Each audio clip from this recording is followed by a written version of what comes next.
you, Max. What? There we go. Hold on. I had to set Why did you say Max? the user limit. He did his GIF. Pay attention. Oh. Okay. There we go. Everybody should be in here. We just started recording. Yeah, I haven't changed. there he is. I haven't You're changed the gonna hot fucking potato thing. joke. Here he either. is. I gotta change it right now. Indeed. Did my guy get bumped? Somebody messaged me before this and was like, "Let me be on the post show pod," and I'm like, "You gotta ask Jay." That's not how that. It's not even Apparently asking. He's not here. It's not even asking. I like pay-per-view day. No one should message me ever because I don't read anything. Cause there's too much shit to do. Post show podcast. I just renamed the stream properly. Oh my god, it's Okay. finally in the books. Yes, finally the hell on earth is over. Jesus Christ, that was 80. Nice. 80K. I mean, Kang, you gotta chill. 80K in the bank. Hold up, let me check audio. All right, everybody, audio should be fine, I think. Give me what? Jay, I got news for you. You're on stream, but you're not here in the chat. Oh, so. there we go. There we go. That should fix it. Yeah, Christ, you're good now. That was annoying. I'm like, hey, we got the post show. I can only hear you in the back. I can only hear you in the background. Well, now people know that the post show is fucking like Jesus. Okay, well, yeah, this is a post show podcast. I guess is the music too loud? No, right? That's fine. Okay, let me lower it a little bit more. So this is the post show podcast, Summercide 2023. Let me lower this goddamn fan, 'cause that's loud now. We have with us former OCW champion Russ Cohle. Say what's up. Bonjour, idiots. Bonjour, idiots. We have former multiple time fucking Jake Quartz. Say something. These heavies never stop. Yep. And then we have former tag team international champion Maxx. Say hi. I don't know what's torn worse, my heart or my wallet. Yeah. Okay. Okay. Did Rex win? No. Did Rex win? No. Sorry, Club Hop. He did not. Sorry, brother. He did not win. I never saw him. I never saw the match end. Right? Okay, so we roughly have we don't have a lot of time, but we do, but we don't. So let's. How did we do it last time that we were very efficient? Do you remember, Jake Allen, or you too soft? We just go video by video. We just need to limit ourselves and break out. I think last time we did matches first, then segments. That's what I think, but whatever. No, I don't think that's right. I think we go in order, but we just don't need to like be too verbose, which is my problem. It's admittedly my problem. Can I just tell you to shush it whenever you get verbose, or you take offense? Absolutely.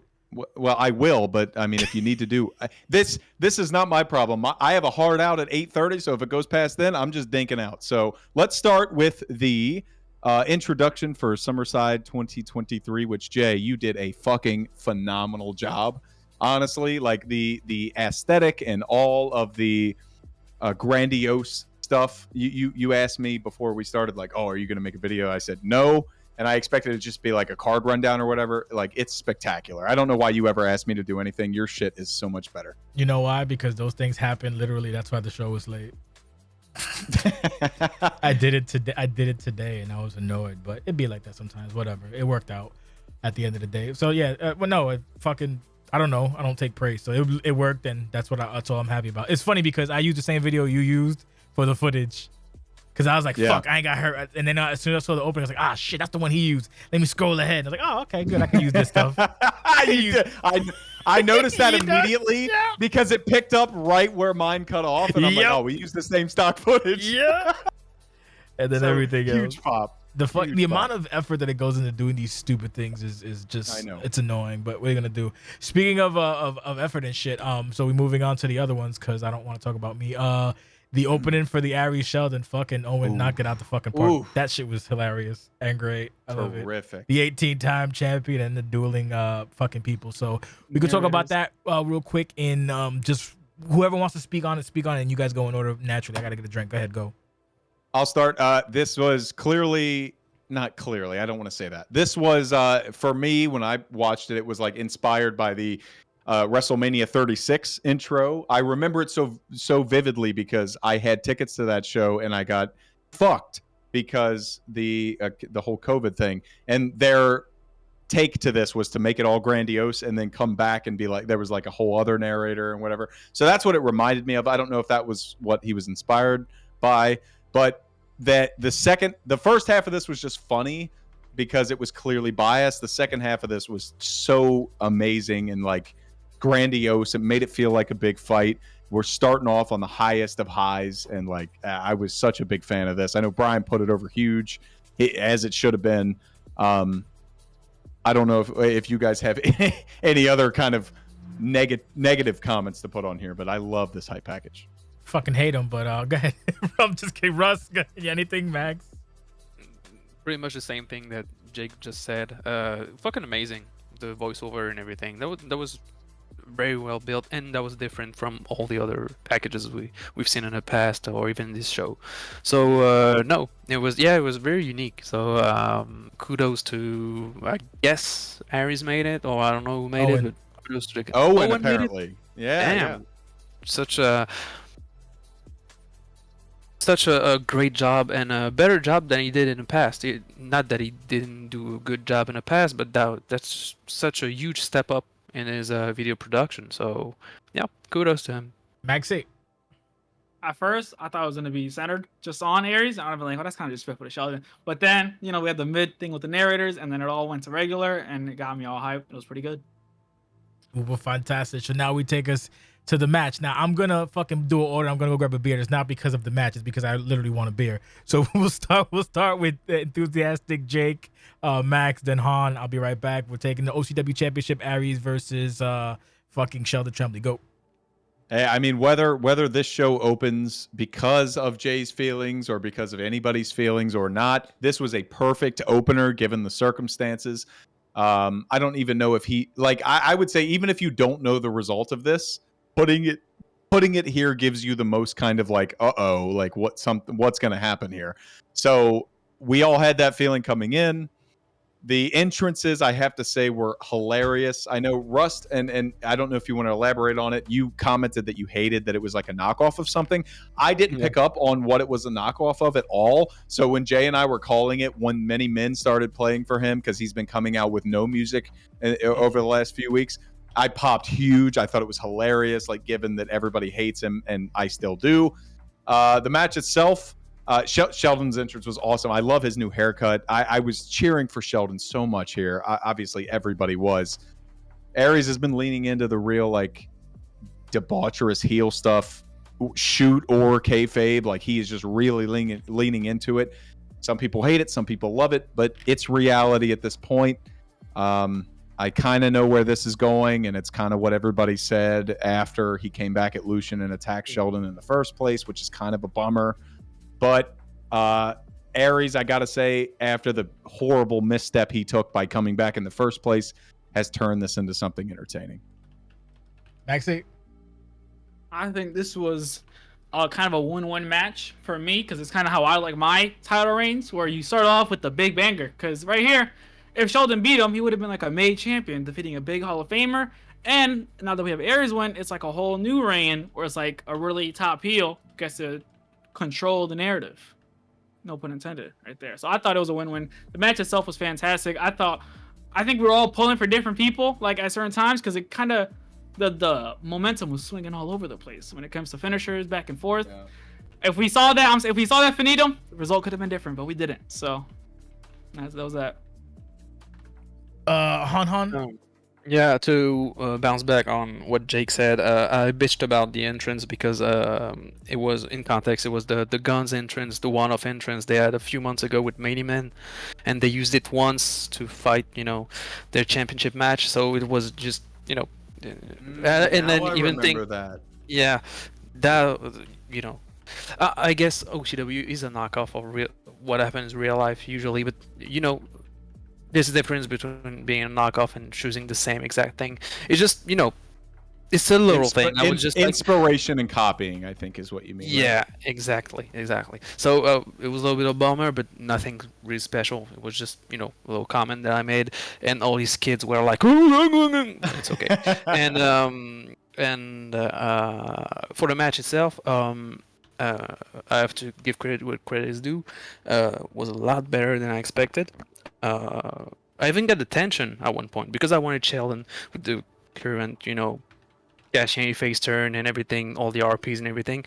It made sense for me that Sheldon should retain on his first try, but it was a very gain effort by both sides, and I mean, whether you like him or not, I think he can turn this whole situation that was shit in the first place with Parker and everything to something pretty cool.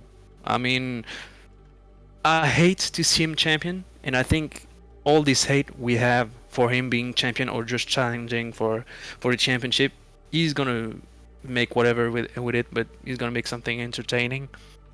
I still hate the results, but it just And Jay, I know What? Jay, I know we talked about not breaking out, but I just have to say because I forgot. I actually made notes and I forgot to mention it. Ares' moveset is terrific. Like we put over Rex's moveset so much, but like Ares, given his elder statesman kind of status, like I said it in viewing party, like he fights like 50-year-old Chris Jericho, and it's like so perfect. Like he's not doing any big flips. Even the moves he he can't even manage to sit down on a Falcon Arrow because he's such a piece of shit. His hip. He's such a shitbag, and I think his moveset is terrific to fit into that notation. I'll say that, I mean, he puts in the effort, but like if what is coming next is what everybody guessed, it's going to be a big kind of boo. Like, no, I hope Sheldon gets another shot. That's all I got.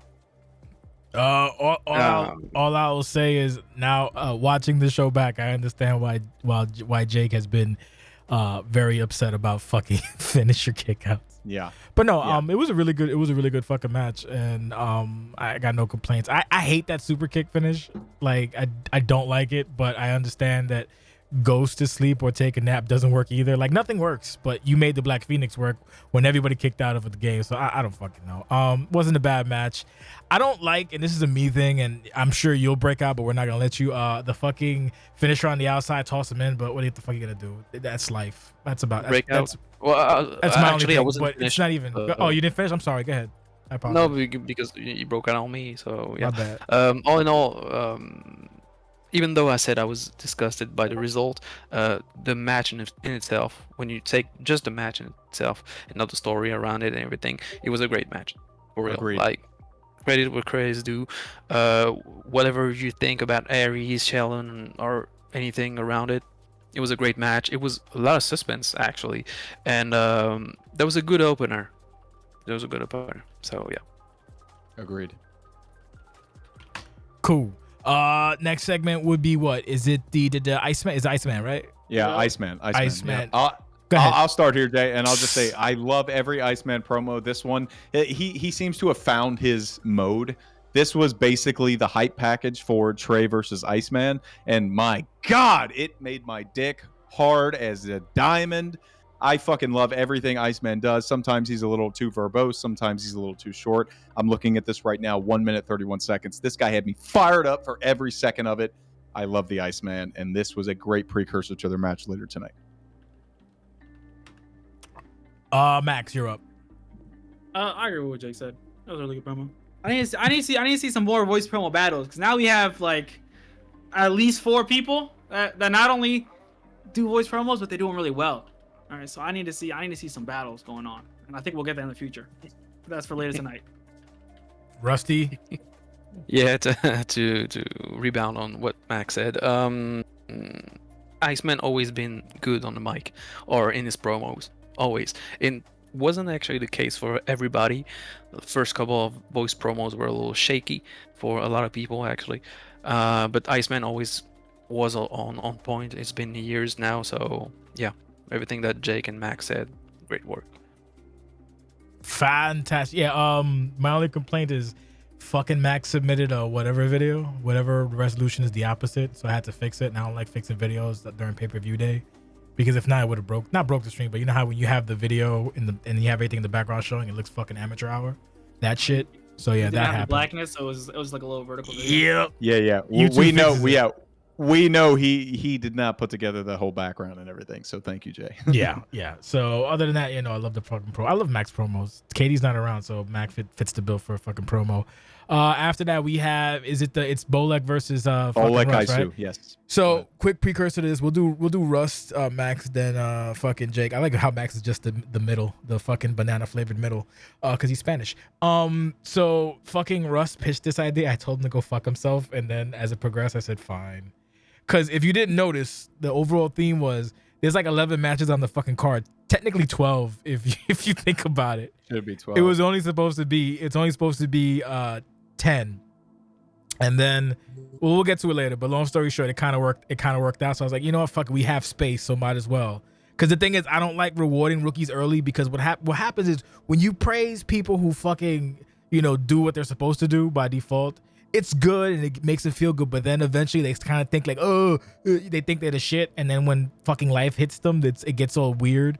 So I was like, I don't want this motherfucker to be on pay, because then it's gonna be like he thinks he's the shit, whatever. He already fucking had stupid pyro. But no, it was a good fucking match, and Bolek does deserve it, I guess. Ugh. But yeah, like I said, if you don't get rid of that pyro, you're fucked. So get rid of it. You think I'm playing? Yeah. Listen to other people, see what the fuck happens. Don't fuck with me. But yeah, no, it was a good fucking match.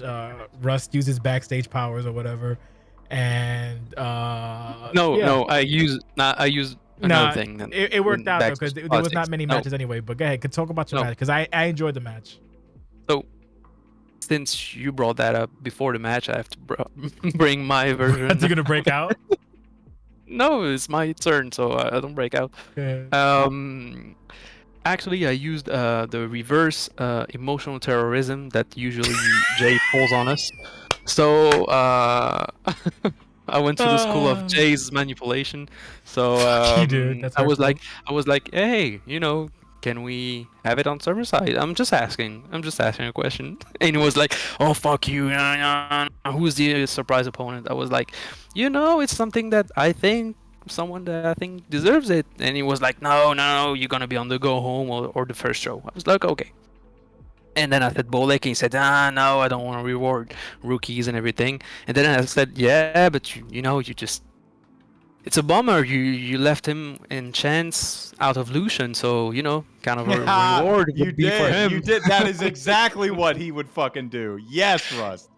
And he was like, "Ah," and he didn't tell me anything for a couple of days, and then he sent out the match in DMs, to confirmation for the matches, and he just sent first Rust and B17. I was like, okay, and then 5 minutes later he's like, fuck you, and I said, what do you say? It wasn't 5 minutes later. It was like an hour. It was like an hour later. Yeah, I'm an so hour later.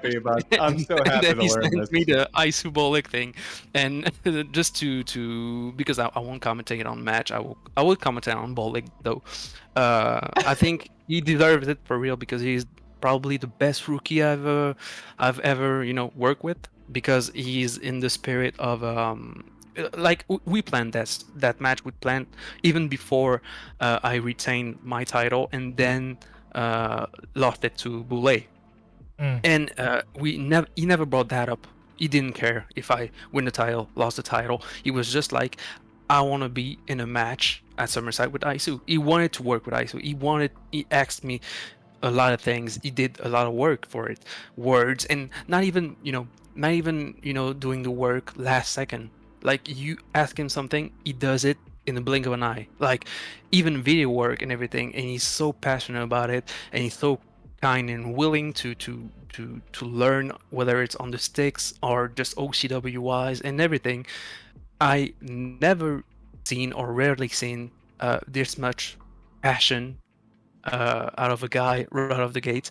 And I know he loses quite a lot of matches, but he doesn't care about it. It's just like in our rookie class back in the day, like Jake and I lost pretty much every singles match we had of our rookie year, but it didn't, tarnish our image, or just, said, no, fuck this, fuck OCW, we won't get far in this. Bolek has the same mindset. He's just like, I'm keep working on my stuff, my story. I don't care about the results. I just want a good show, good story, and how I can improve if in the video work, in the ring, in storytelling and everything. So he deserved that match. I know the build. I don't like builds that are like only 3 weeks, 4 weeks. I think I have too much to to show to the people. And 3 weeks for me is just like, too short of a time to have a compelling story. But he made it work. It's almost all his work. So kudos to him. It was good on a stick too. He's not thirsty. Good match, good psychology. He's not rushing to a finish. He's not rushing to a stun. So I'm very glad I worked with him, and I hope he continues on this path. Fucking, you make me hate him now. Did we skip Wow. anybody? It's I don't know why. It's I Max. mean, nobody's it's talked it's except sarcasm. Russ. So. It's sarcasm. So go ahead, Max. Yeah, I thought from a match perspective, focusing on the match, I thought it was kind of perfect because it's how you sort of book it. You kind of ICU obviously just lost the title, but you still want to keep him strong. But this is kind of that match where Bola gets on the paper and he loses, but it's kind of like a learning experience, and it's kind of one of those matches you look back on and you're like, this is the start of wherever he's at in the future. I thought it was really good. I thought it was well done. I loved ICU's moveset in this match specifically. Gave me the big Tanahashi vibes. I was liking it. Jake. Yeah, terrific match. Obviously, in the ring, if we start with that, Isu going after him from a more traditional standpoint, and then when that didn't work, about 4, 5, 6 minutes in, he started really going after the arms. Like, it was great storytelling. He really knows what he's doing. He really went after the arms at a certain point. To Max's point, he went Tanahashi vibes. He actually called it out in VP when he went to the top rope. He's like, oh, flip, flop, and fly. And then he did a frog splash. I'm like, Jesus Christ. So the two wing clippers, like all the sequences that happened in the match were terrific. As far as like Bolek's position on this, Jay, this would be no surprise to you. I don't agree with a lot of the things you had to say. Just because the guy's a rookie, he is really doing the damn thing. He's really, he deserved a shot at Lucian. Can I break out? He got his shot at Turmoil 300. This is your company. You can always break it. Well, I don't want to be rude, but yeah. Remember, I said I should have put him on Lucian, and I explained why I didn't. But I understand, and I don't appreciate Russ using my words against me either. I don't appreciate this. But he's absolutely right. That part popped me huge because that's some shit you would do 100%. And the fact that Rust has built that equity up that he can convince you, Bolek deserves that kind of convincing. He really does. And I was left off the card. I was not happy about it, but I made the best of the situation. You didn't even say she, which is hilarious. I'm not going to say anything because I'm a fucking rookie. No, I'm not going to fight. I'm not going to fight about it just because I've been here a while. But I was very happy once I saw the final card come out. I'm like, yeah, man. Honestly, like all these matches deserve to be above me, and I'll pivot and I'll do my own thing. We'll talk about that later. But like Bolek and Isu really tore the house down. It was great. It was especially great. And I got to put you over here, Jay, for your card placement. I do it every single post show pod. This was a perfect palate cleanser. And you called it that on commentary. Well, Marissa fucked up my card order. But you called it a palate cleanser, and it really was. It was perfect. Everybody was freaking the fuck out. They missed the first half of the Iceman promo, which was a little disappointing. They can go back and watch it, but like this match was a perfect like scene setter to the whole rest of the night. I was a big fan. It was solid. So speaking of scene stellars, shout out to Cody Hagen for fucking submitting a 5-minute promo. And Mass Effect is next. Oh, Mass Effect. I'm sorry. So shout out to Mass Effect for submitting a 1.20 second promo with clapping that made me confused, thinking I called the match. Like, wait, did I fucking call the match? Did I cough on mic? I was like, oh, that's not me. Never mind. But yeah, to the fucking point. Is there anything I really need to say about it? To the point, we assumed there was going to be assault, but there wasn't. Oh, look, these nuts. 18 on that 8. Yeah, good job. I don't have a ton to say about it. It was good to continue Mass Effect's presence. Presence is one of the biggest things in pro wrestling, and that's what they did here, and they did it briefly, importantly. The best part about the web show is that there's actually like a good amount of RPs. Not a lot, not too many, but it's a good amount that it kind of balances the pay-per-view. It's actually the first pay-per-view that has a balanced number of like videos and like words. So I actually kind of grateful for that. It worked out. Anybody have any other thoughts, comments before we move on? Real quick. Jake mentioned Mass Effect's presence, and I'll say by proxy, Grit and Glory as well, with Bobby's presence. Yes. All the tag team division, really. Very topical, as always. Rusty, anything to add? Nope. We can move on along. We have Cody Hagen. So like the joke I was making is that Cody Hagen submitted like a 5-something minute video and like left, and I was like, no. So I was like, give me 2 minutes, and he's like, okay. So he submits a 4-minute video. So I guess that's just the 2 minutes of his actual promo, and then not including the 2 minutes of his. Yeah, his entrance is very long. Rookie pyro. I don't have any fight in me anymore, Jake Allen. I'll just I'm very conflicted on this. I'll go ahead and start. Like, man, there's clearly some glaring issues here. So number one, Cody, if you're listening, if you're looking for space to cut in your video, cut your entrance. We all know your entrance. We all know, like, you don't have to walk around the ring and get 17 hours of pyro in. Cut that first. But I will also be let me talk about the segment itself.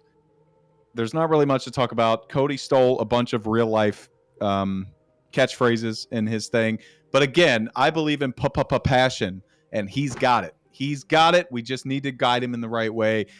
He's low-hanging fruit. It's very easy to just shit on him for all these reasons. I don't. But guess what? He's doing more work than most of the people that are making fun of him. Oh yeah. No, that's 100% fact. So instead of being like a top guy, edgy, like edgelord fucking loser who's just gonna shit on him because he's not as socially aware as everybody else. Here's a good one. No. No.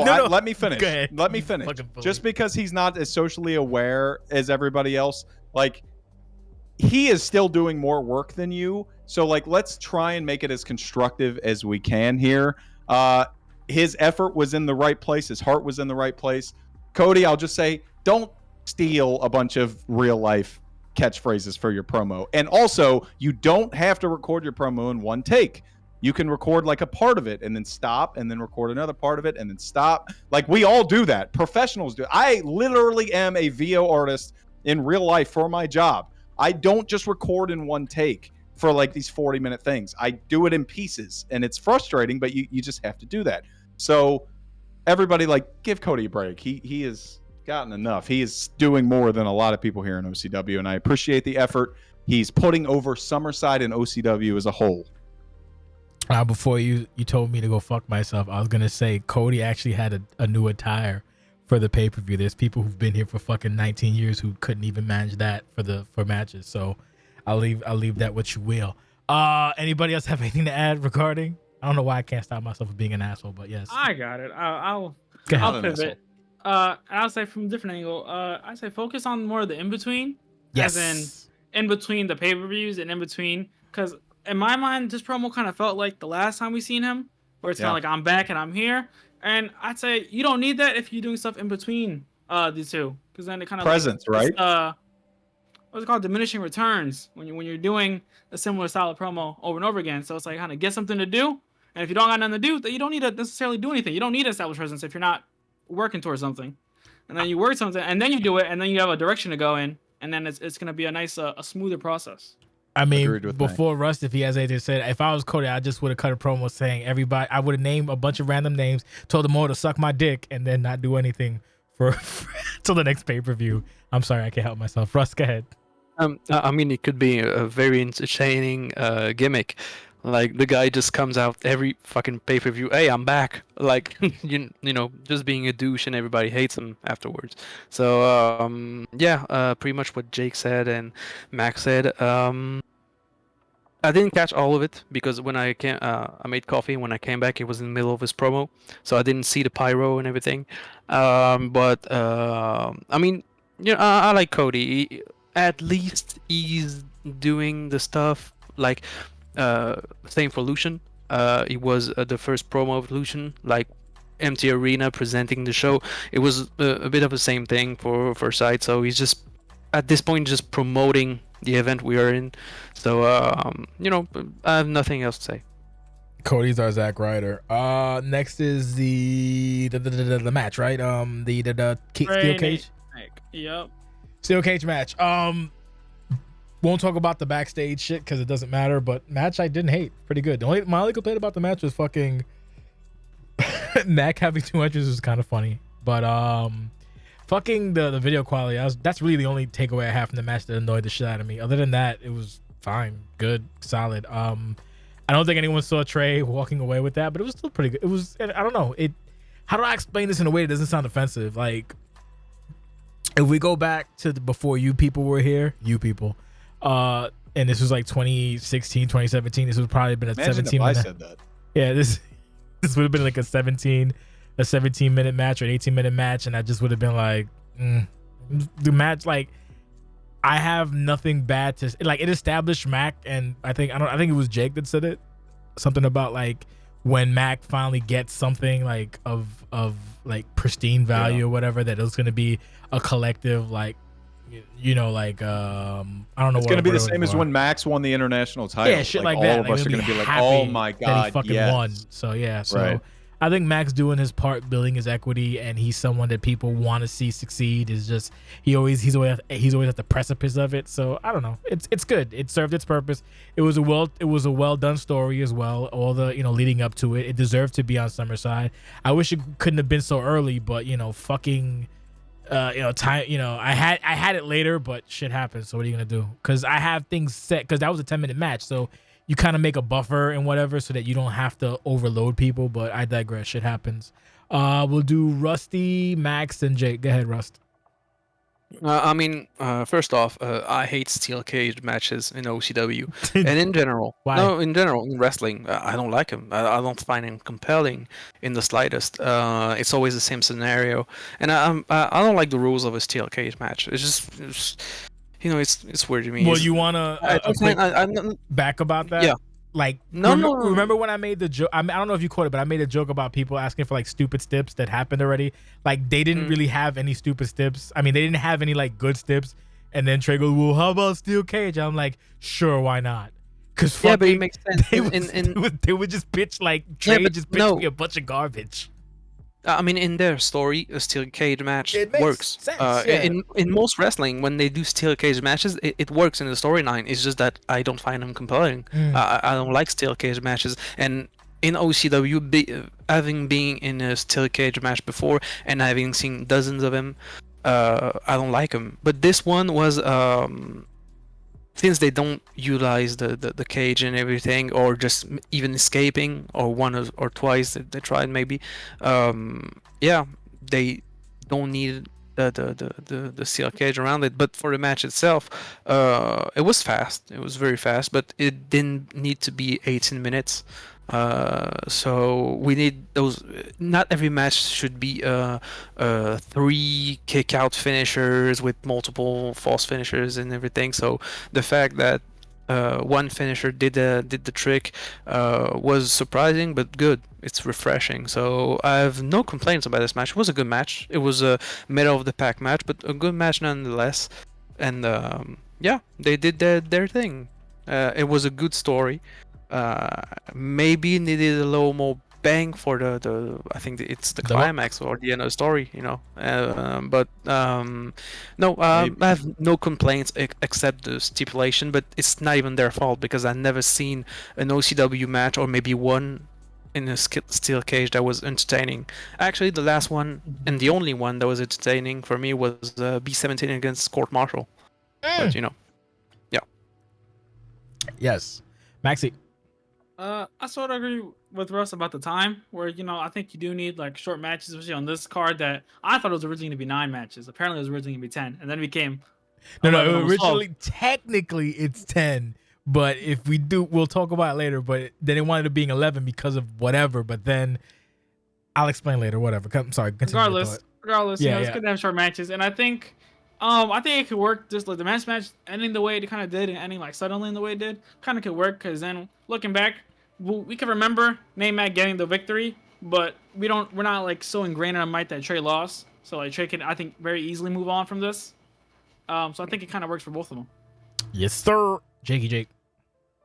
Yeah, I don't think the length is an issue at all. I think when you are dealing with a pay-per-view, you need to have stuff that is varied throughout the card, and this was a perfect placement. Again, props to Jay for after he looked at everything to put it here. I'm sure Trey will make a ton of excuses outside of kayfabe, but in kayfabe, the quality is what it was. Like, I mean, not everybody is great at recording for some reason. They can't press the record button on their console, but Iceman, I loved his personality in this match. It really shone through. This was a cage match, and he fucking went after it. This was absolute. Like, he didn't necessarily use the cage, but his attitude in this was absolutely of violence and cage. Like, he beat the shit out of Trey Golden. He beat the shit out of Trey Golden, who's a Golden Gloves boxer. It was all like Rex style, like violence. He wasn't doing like technical stuff or whatever. So I love that out of Iceman. The one finisher thing was such a breath of fresh air after the whole pay-per-view that we called and the game stats as it is right now. So I was a fan of this. Hopefully it is the blow off. It might not be, though, all things considered. The entrance I thought was great as well. Marissa introducing him and then the commentator introducing him was like such a nice touch. It's so Iceman and Marissa. Accidental renaissance. I loved it so much. Yeah, absolutely. And I stand by what I said in VP. Once Iceman gets to that moment, it's going to be a huge pop. It'll be great. I got no, like I said, and I don't know, like nothing wrong with the length. It was, the thing is, the time on the match was actually perfect for how I had it originally, and I had to move it, which pissed me off because it led to some, whatever, it doesn't matter. What's the next one, Maxie? Ashley Moore. It is Ashley. Ashley Moore. Okay. Wow. This was not bad within the confines of the platform. It's kind of like, even I knew it was Val, but like people didn't, which is weird. But Ashley's been, look, it's simple. Is it? Yeah. I still don't know. That's Val. Yeah. It's Val. Like, Okay. the right. funny thing about this is, right, you know, Ashley's been, you know, having fucking visions or whatever for the past like 2-3 weeks. So now Ashley comes, I'm tired of this bullshit. And then fucking the screaming shit happens. And then Belle's like, fuck it, bitch, I'm here. And then I don't know. Like, it's Val. So I like the segment. There was 2 of them, so you should just beat the shit out of Val. But I guess spooky powers, it gives you a plus bonus ability, a roll. So that's the thing. Belle was involved, so that's cool. I think my only takeaway is that Val is very flaky. Val actually makes Aries flaking look like fucking not. I don't have a follow-up joke to that. Makes Aries look like Nate Ortiz. There you go. In the flake department, Aries don't flake now. That's a fucking joke. So get out your panties. But yeah, so like that's my only concern because Val's not consistent. If Val's consistent, it works. I like Val. Like Val comes back with a nice look and then gets stomped and then goes away. Then comes back, then gets stomped. Like, you know, be consistent and we're good. Like Cody is consistent for whatever people want to say about Cody Hagan. But he's consistent. You know, he's consistent. Out of, like, he's a random who showed up as consistent.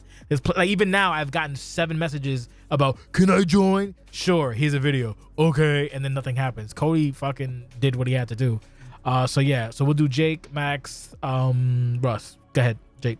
Yeah, briefly didn't understand it. Thought it was a part of the House of Faith thing. I'm glad Ashley Moore's immediately involved in it. I immediately, when I saw it, I'm like, oh shit, that's Volcano. That's Val Vitriol. That's Val. You want to make the joke about B17, which we'll get to later, about a fanny pack full of gimmicks. Like, Val does not know what they want to do. It's literally a different thing every week. It's really difficult to get behind somebody who changes their persona. You know every it was single Val, time though? You just said you didn't, or am I bugging? No, I did immediately when I saw it. I said, is this Val? And then I didn't get confirmation. So I'm like, okay, maybe it isn't. Maybe it's some kind of House of Faith thing. Gotcha. That was my guess. But now that you have confirmed it, I'm like, okay, yeah, because Val reached out to me like a month ago and was like, hey, I'm ready to come back. But from a product standpoint, it's just hard to get behind you when you change every single day and you have changed and then left and then come back and then changed and then left and then come back and then change. So like, I don't really care right now. Belle returning was the biggest pop for me because I'm like, oh, this is a fun way to do a return. When you have a return, you usually expect this big entrance, like the theme playing or whatever. And Belle just was like, hey, I'm here now. So like that popped me a little bit. Val, for right now, I don't give a shit. Make me give a shit by being here for more about than me being aggressive. Christ. No. I have talked about more than you have, and that is not even a little bit of an exaggeration. I'm telling you right now, Val, if you want to be here, you'll want to be here. Jesus. So show up, and then I'll care about you. If you don't want to, that is fine. Go live your life, but I don't have to care about you if you're going to keep coming back and leaving immediately. Everybody work for the summer. Max, you're up. Fuck. There's something weird on us about the women's division. All right, the women's division, they tap into like all different points in the axis. All right, because we're going, wow, that was a good. From like that's good. Ultra modern, like really progressive, like big banger wrestling that we kind of saw with the women's title match, and then we also have kind of like the old, the gimmicky, like the bikini battles that we saw later tonight. And then another like recurring storyline is like the really spookiness that be happening in the women's division, and it's just fires on all cylinders all the time. I think this show is a great example of, like I said, that variation.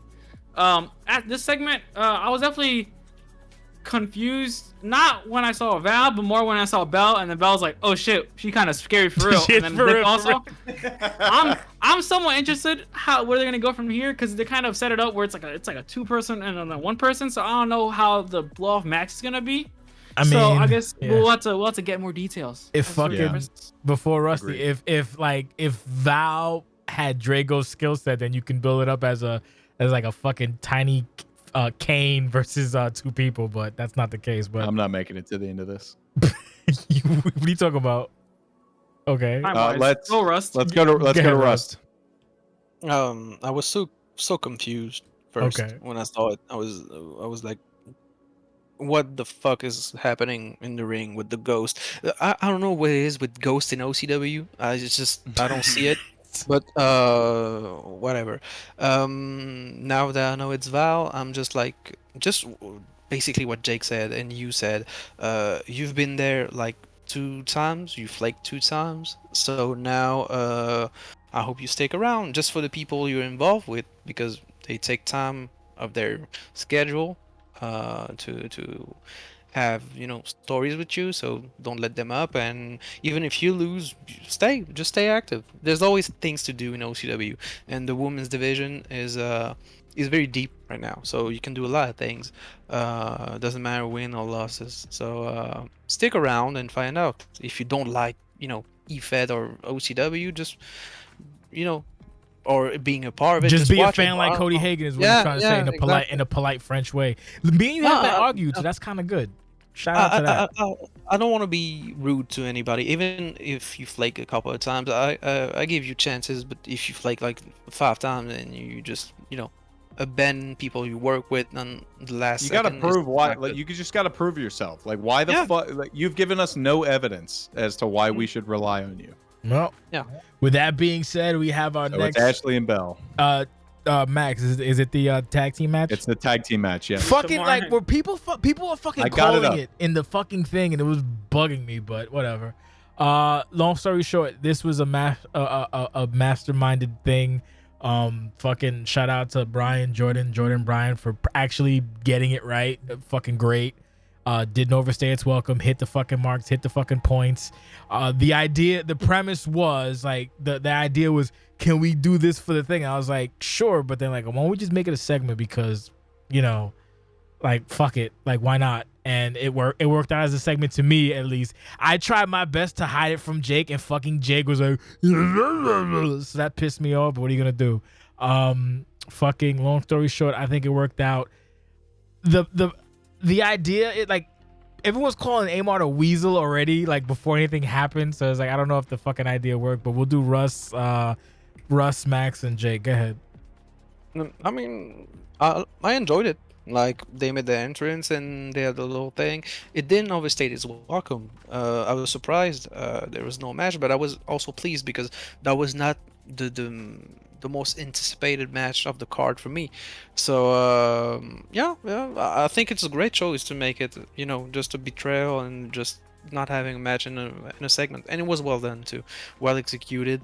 So yeah, cool with me. That was a cool moment. Maxi Pat.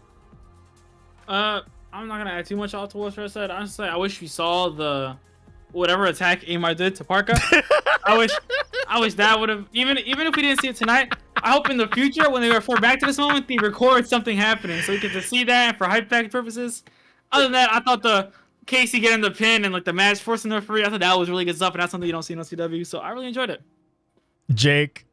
Yeah, terrific job here. As much as Jay wants to take credit for it, I mean, I loved everything. You know what? I loved as much. Don't break out. We have limited time here, Jay. I loved it. All of this here to turn into a segment. I was very confused, especially like with some of the other matches that could have been on Summercide, to see this. And once it came to fruition when we were calling it, you can hear. If you go back and listen to it, you can hear my audible confusion when Jay starts reacting. I'm like, what is happening?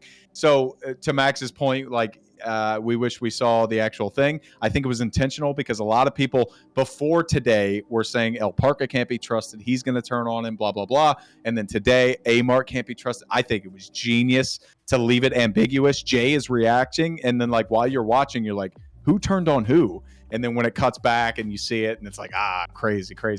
I don't know where Amart fits in the family. I don't know what he's going to do there. Jay made a good point when we called this, that like when he first came back, he was like, oh, Aries, give me all your semen. I love you. So for that to happen, and then later on, he ends up teaming up with Aries and KC, and then we'll see where Amart goes from here. I don't really have any faith in him or this storyline, but the El Parca thing, I'm interested. I am interested to see where it goes, though, to see if he can give some kind of sustainability. Fuck, dude. Like, you just fucking Pearl Harbored everybody. Why can't I be proud of being a good producer, you fuck? Anyway, whatever. You are. You are. I know, whatever. I enjoy it. You are. And that was the reason why there was like extra match openings, because that was going to be a segment. Well, that is a segment. So it wound up working out. And I think it worked out good. So hopefully we'll see what happens with Amart and what the fuck he's doing. And, you know, hopefully Parker gets some fucking... I mean, I still hate El Parker, but hopefully he Pearl Harbors that fucking idiot, and he deserves it. It was a much better way to make El Parker look like a sympathetic figure than he did when he first turned face. Is what I'll say. Amazing. Anyway, what's the next segment or match? It's Jasmine's web show. What he said. Jasmine Kevy's it's basically it's for the web show. So read the words. Anybody want to add anything to this? Nope. I can't wait to read the words. This she didn't try and hide it and make it a mystery, but so I just want to read and see what else is going on. Okie dokie. Next. Bikini contest. Bikini contest. Bikini contest. So bikini contest. When I was getting the video, I saw it said, hey, can you please do commentary on it? And my first impulse is go fuck yourself. But then I saw when it was submitted, and it was submitted like a good day before the deadline. So after we were all done, like a day later, like, hey, Jake, you mind? It's only 6 minutes. Jake is like, sure, no problem. That's his voice in my head. And yeah, I mean, in reality, like, I don't hate it, but it's just like, like, I think commentary helped, but it's just, we didn't lose people on Twitch watching, so that's good. And hopefully, and no one cares about YouTube. Not no one, but like, you know, the thing on YouTube, it's fine. But it's like, I hate that kind of shit. Like it was funny. Like the panel was good. The commentary was funny. You know, and then it built to something, so that's also good. It's just the whole using fucking cause sexuality. I'm fucking so over it already. But in the encompassing theme of the segment, it provided a why. It gave someone stuff to do. It gave technically it got like 6 people a payday or 7 people a payday, so that's good. But I mean, PPV bonus. Yeah, PPV bonus. We got a bonus for fucking Cino. Yo, Cino, and I gotta say, Cino and his fucking above the knee shorts and his little bullshit mask. I can't. Fuck. We'll talk about that later. I love that shit so much. But yeah. Any thoughts about this? Anybody have any parting thoughts? We'll do Jake, Maxx. You're in the middle, Maxx, regardless. And Han, go ahead, Jake. Yeah, generally speaking, I do agree with your sentiment that like this stuff has no place in modern day pro wrestling. Like it's fucking garbage. It's nonsense. But I just like I told you after we called it, Marissa, Rye, and Flojo, they're both smart enough to understand the greater thing of it. Like this is a Marissa kind of in character thing to do, and as long as the appeal isn't tits, then you're fine. You're saying like so a side bonus of tits? No, but like if your whole appeal is like show Tits. up because there's tits, then like that's super fucking stupid. That's lame. That's like 1999 stuff. We're past that. But when you book something like this, everybody knows coming in like, oh, there must be something greater than this. The same thing would happen. My biggest criticism is like she kind of went to this well right after we did it in the Deborah Ashley story. So like it's like too close.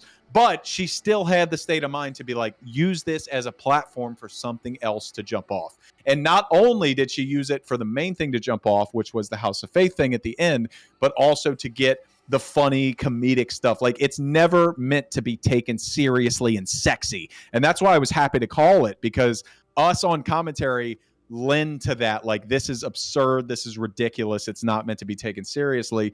And then all of them on the stage, it's a comedy segment. It's all it is. It's just framed in a different way. But the main thing that they wanted to put over was the return of Morgana Blackheart and the return of the House of Faith. And as Is long it Morgan as or that, Morgana? it's whatever you want it to be, baby. As long as Nice one save, of those, white man. as long as as long as there's a greater understanding, just like in the other one, the greater understanding was Deborah is not playing to this bullshit and she's going to heal it up. Same thing here. Morgana Blackheart is showing up and putting an end to this debauchery, this nonsense.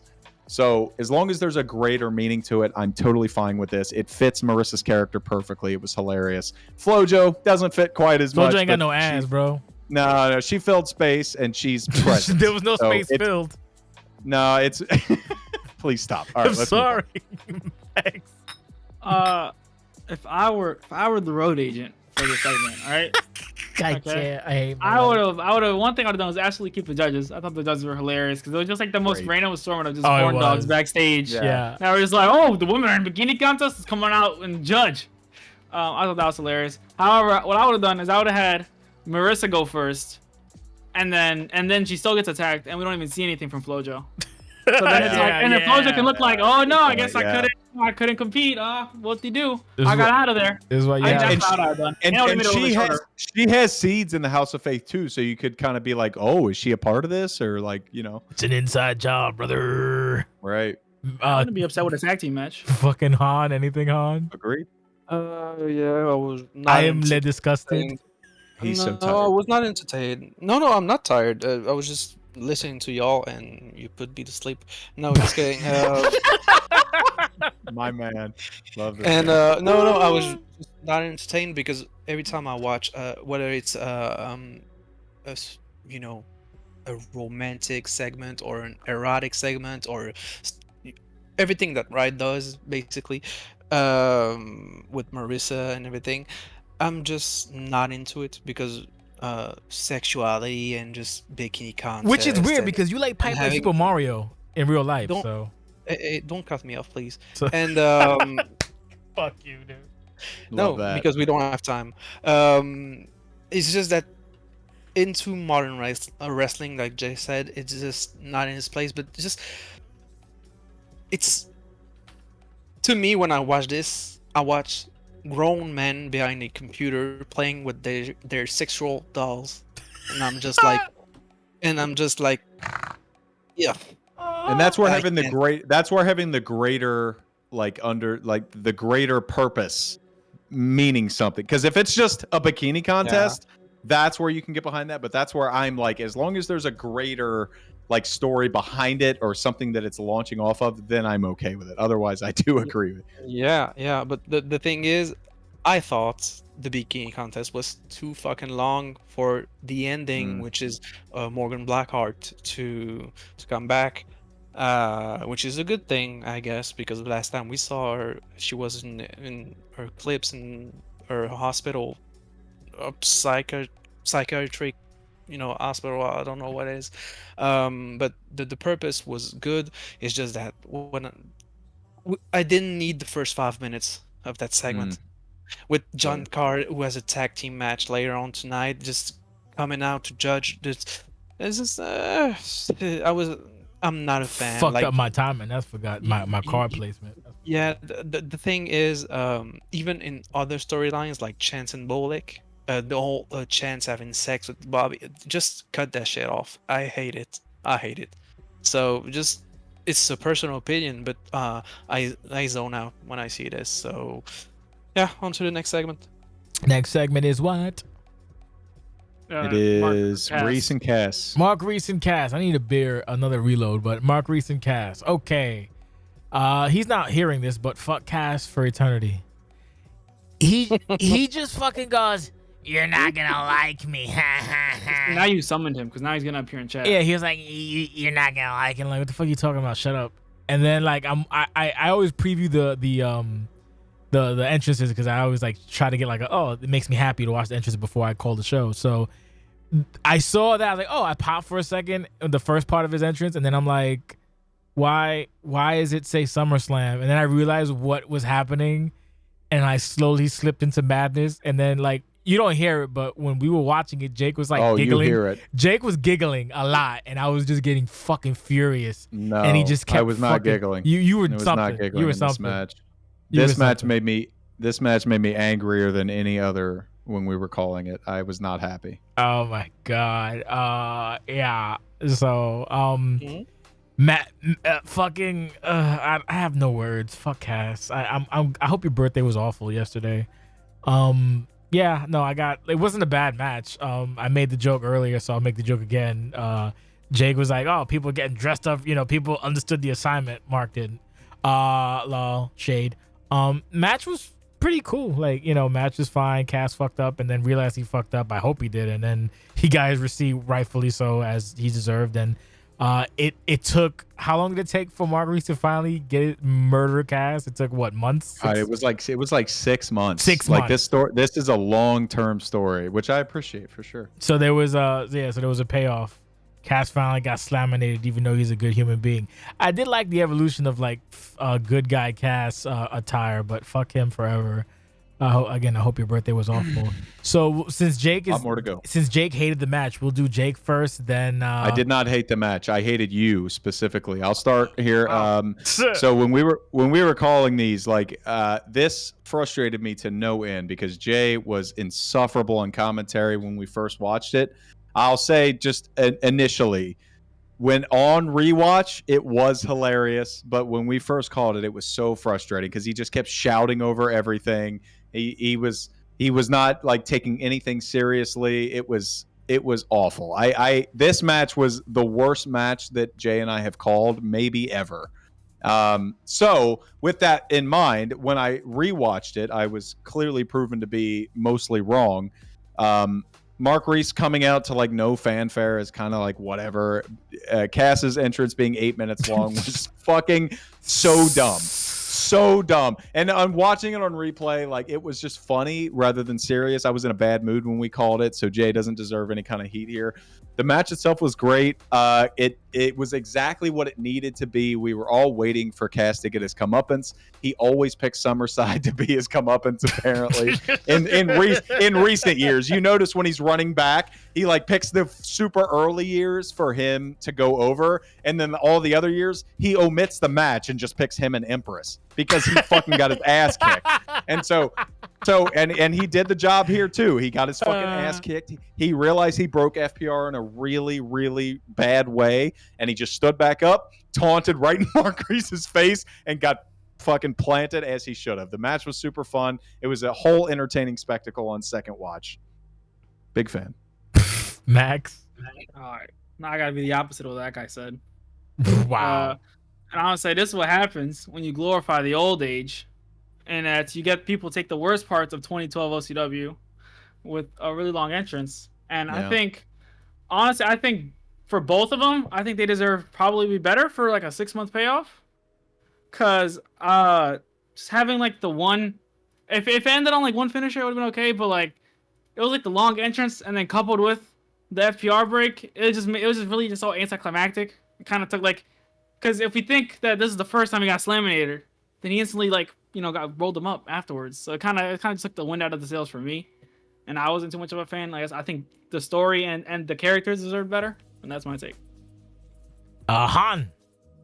I mean, I knew already that Cass was saying a long ass entrance because he was giggling in chat before. I didn't see the entrance before it happened, but Oh, good for like, you. He was. You don't have to. He just giggles to everybody before it airs. Yeah. And I was like, oh Jesus, and he was happy about himself. And I know how Cass is, so I was like, yeah, I know it's gonna be a super long and annoying entrance. I didn't mind really the entrance. A bit too long is an understatement, but the match I think makes it up for it because I really enjoyed the match. At one point it was very back and forth, like reversal after reversal, breakers after breakers. So I was like, it's a good match. Of course the FPR break just breaks the immersion a little bit and the flow of the match because it was flowing very nicely. But yeah, he knew he fucked up big, and he let Jamie hit him, Mark hit him. So he couldn't kick out. No redos, Bubba. It just life goes on. It's just that I'm not in the max state of mind that like it ruined everything. It's just that shit happens. Shit happens. It was a good match overall. I don't think the FL break is gonna make me, you know, hate it more or anything, or you know, enjoy it less, I would say. So no, that was a good match. It was a very good match when you look back at it. It's just, It wasn't and I don't think awful. anybody. No, it wasn't. It was far from awful. Are you kidding? It Well, was a very good match. No, competitive wise, and even the spots and everything. It was a cool match. It was a cool match. It was a very cool match. So eh, yeah, just the finish is just, shit happens, and yeah. so At least Cass yeah. had the class to let Mark. Yes. give Yeah, him that. and that's what you should do. That Yeah. 100% of the time, that's what he deserved. At the I don't want to incur Jake's fucking wrath, but I don't give a shit because I'm the boss either way. I didn't hate the match, but there's like little like oh god, you know what? I don't even want to fucking say meta, but yeah, some little bullshit that happened. I wasn't a fan. Like trying to get you know what, we're moving on because I don't want to fuck the stun. I know Jake, fuck the stun, right? Yeah, but motherfucker did like the Irish whip to get a stun and it bugged me.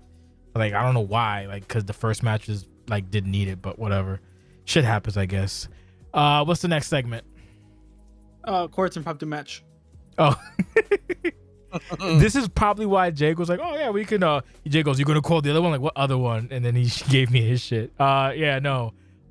That's not what happened. Yeah, it is because I thought we were just doing one, and then he said, what about the other No, one? I was it like, isn't. what other one? That's Yeah, it okay. I was. can prove it. It's fine. God, you prove it, fuckface. God, don't do that. Anyway, you can prove it. I don't care. But yeah, no. Nice little diversion. I wasn't aware that he was undefeated at Summerside. Knowing that now, I feel so bad that he wasn't booked just because shouldn't. that would have been a fucking. I always love shit like that. So I think the streak is kind of broken. not special. Almost. You're not, but still, it's if I would have known that, I would have whatever. But you're not the type. You're not selfish. It doesn't shouldn't have. matter. Whatever. Shut up. So this is a nice little segment. Jake hated me for doing it, but it was I thought it was did not. interesting. So we will do Russ, Maxx, and Jake. Is it match segment, segment match? I don't know. That's a segment. That's not a match. I wanted So, a pin in there, but whatever. No, it's a segment. It's not a match. No, the match never happened. I knew somewhere in the show Quartz was gonna show up because the history with Summerside, Jackpot. and we can't have a Summerside without Quartz. And the thing, I was pretty sure that when he called out Joe Deaver, someone else was gonna answer, but no. Yeah. And Deaver being no, it's cool because Deaver and the good and stupid babyface attitude that every babyface in wrestling has, because every babyface is a fucking stupid human being, comes out the ring and say, "Oh, I trust the fucking heel destroyed me a couple of weeks ago, and it's keep messing with my mind. I will trust him that Harvey is not here. No, of course he's here. Of course you can get fucked. But the more important Get thing that check. in the segment happened. I didn't see that coming, but I was very pleased because, as everybody Christianity is turning face, and now they're fully face, I think, because Shelly was acting like face. Cass, obviously, with the Drago segments over the weeks and everything, turned face. And even Furiosa after the M betrayal, and we'll get back to this later on. And yeah, so now I think the only person that was missing really was Chris Green. We didn't have any clue where he was after the ISU match at Lucian and everything. And little throwback to their tag team before with Deaver when it was called Verde. Or Verd, I don't know which pronunciation. But yeah, it was fucking great. I loved it. I loved the production behind it, how it was made. It's just very jakey thing, very very with the camera angles and everything. So very pleased. I don't know if we're going to see the Perfect Storm versus Beaver and Chris Green now, and probably next pay-per-view. And I'm very hyped about it because everything makes sense. Like Chris Green with the RV betrayal toward Christianity, reuniting with his friend, Deaver, the betrayal by Quartz, and the attacks by Perfect Storm. Everything makes perfect sense in that angle, in that future match. So kudos to everybody involved. I really enjoyed it. Shout out to Quartz's tits. Maxie, you're up. I agree with almost 99% of what Russ said. Only thing is, I'm upset that I didn't see it coming more. Yeah. Because I was like, Storm from a tag team, but Deaver, like, they just got Deaver. That's the only opposition. Who does Deaver have? Because Cass is busy. I should have seen it, but I couldn't connect the dots. But other than that, it was a great segment, and I'm looking forward to the match. Jake, you're up. Yeah, just to reply to Rust's whole thing about babyfaces being stupid. Yes, is generally, like, I understand why you think that, but if you pay attention to the segment, Joe Deaver came out with the knowledge that Chris Green was there. Like, he is the one who summoned him. So maybe, yes, he knew Chris Green was there and came out to face Quartz. Maybe didn't know that Harvey would attack him from behind, but he obviously had this in his back pocket. I thought it was a big pop moment for Chris Green to show up, for like the symmetry of Quartz to go to the Christianity locker room and grab H2O, and then for Deaver to go to the Christianity locker room, which he was supposed to do, but apparently he can't be asked to put in half a second's worth of effort to make that segment. But that was supposed to happen as well. He's supposed to have that same moment where he comes out of the Christianity locker room, and that was going to lead up to this. The symmetry works out well. Russ said pretty much everything that needs to be said. I'm happy to be continuing on with this because the tag team division is alive and well, and whatever happens from here, no matter what, will be exciting stuff. All I would add is I was kind of bummed out because I wanted like a horse segment after he got fucked by Kane to like come out and be like, I'm here, I want fight, and then you just hear jackpot and fucking Jake just fucking drops him on his face. But sometimes, as Horse says, sometimes dreams just stay dreams. Okay, moving on. What do we got left? What do we got next, rather? Future Idiots hype package. Future Idiots hype package. Great. Highlighted most of the teams, not all of them. We got to speed up a little bit, but give your thoughts. It doesn't matter who starts first. Go. Yeah, I love the fucking hype package so much. And to your point, that my biggest moment on this was them highlighting not just this one match, which deserved its own hype package in its own, being game 3 of the series and all that, but like showing that whoever comes out of this is going into an ocean, pun definitely intended, of terror. Like just so many tag teams vying for the top spot right now. It was perfect. It served its purpose, and it led us to a great match. Maxie. I kind of. It's your video. All right, it's your video. Fuck you. Never mind. Russ, no, you go. Russ, then Max. Great video package. As you would expect from Maxx and everybody involved. You knew coming in it was going to be a great package. Show up everything you needed. The segments in the prior weeks were bangers too. So, all in all, great. And I was just waiting for the match, and I wasn't disappointed. The best build of all 3 of their matches. I agree with you, Russ. Yep. Definitely. Yep. Max, your thoughts on your own shit or whatever, if you collaborate. I don't remember, but go ahead.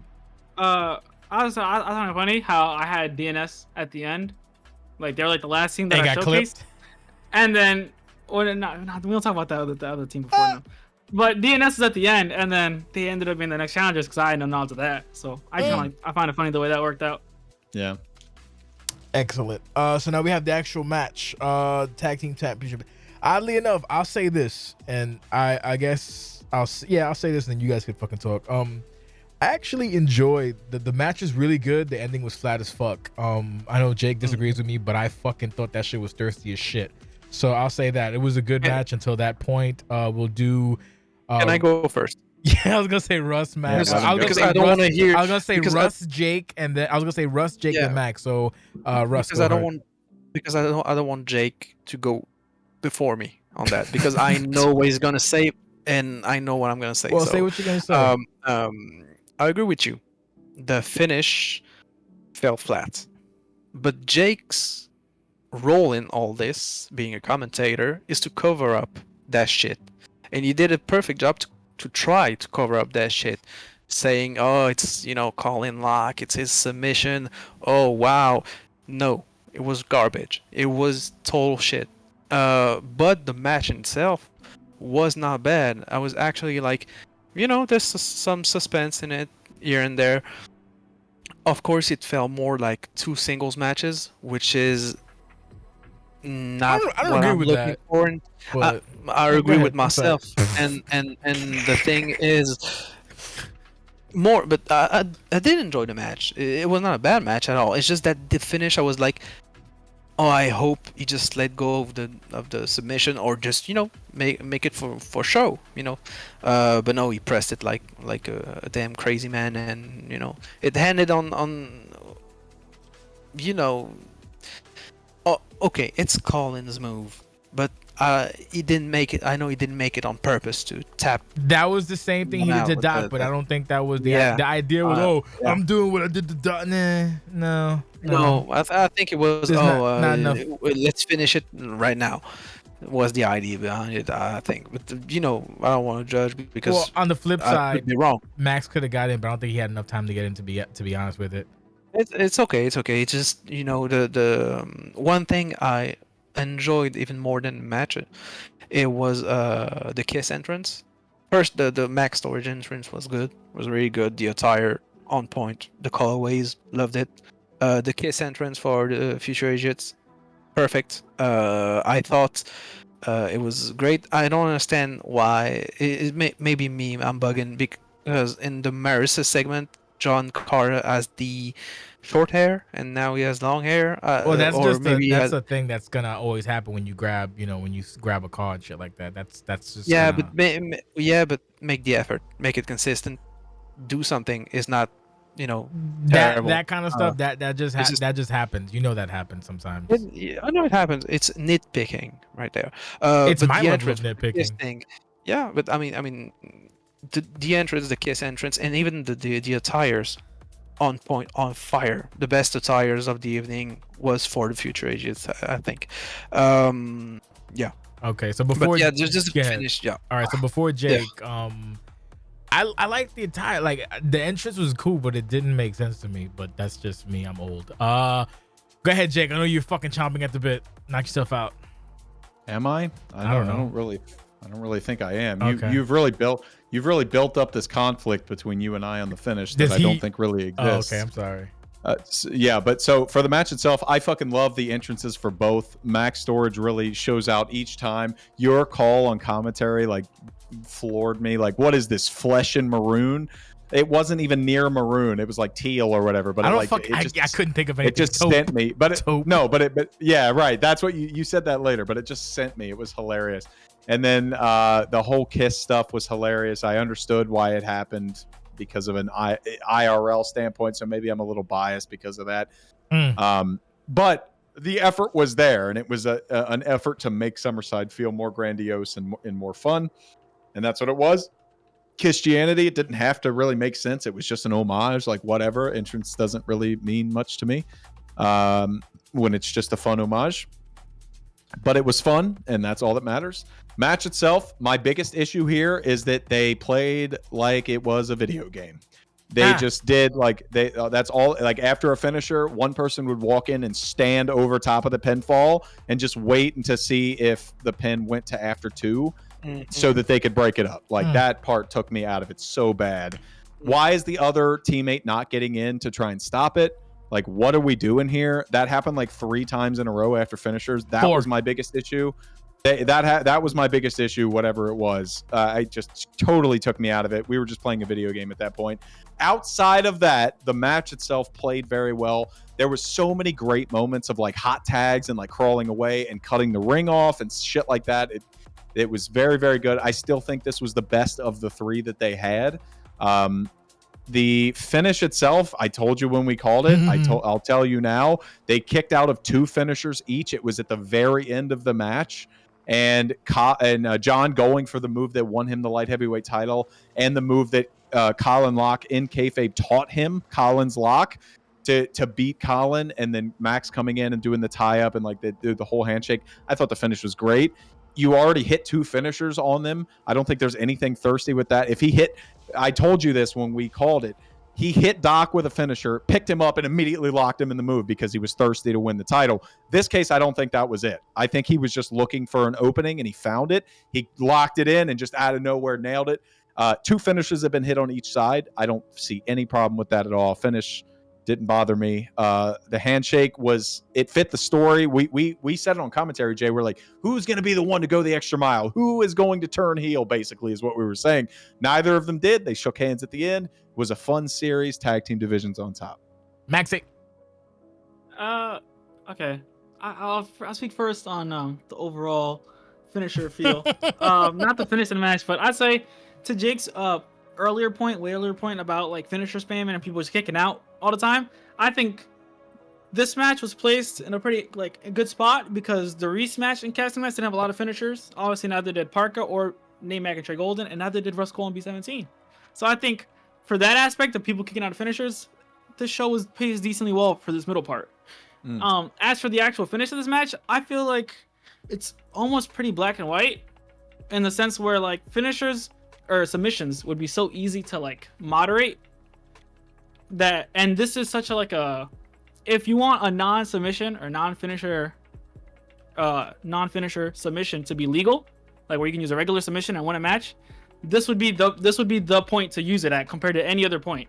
So I feel like because of that, if you have a problem with this, then you're really just more in favor of limiting or just banning, I guess, the use of normal submissions to win a match, because there's no other situation why I feel like it would be more warranted.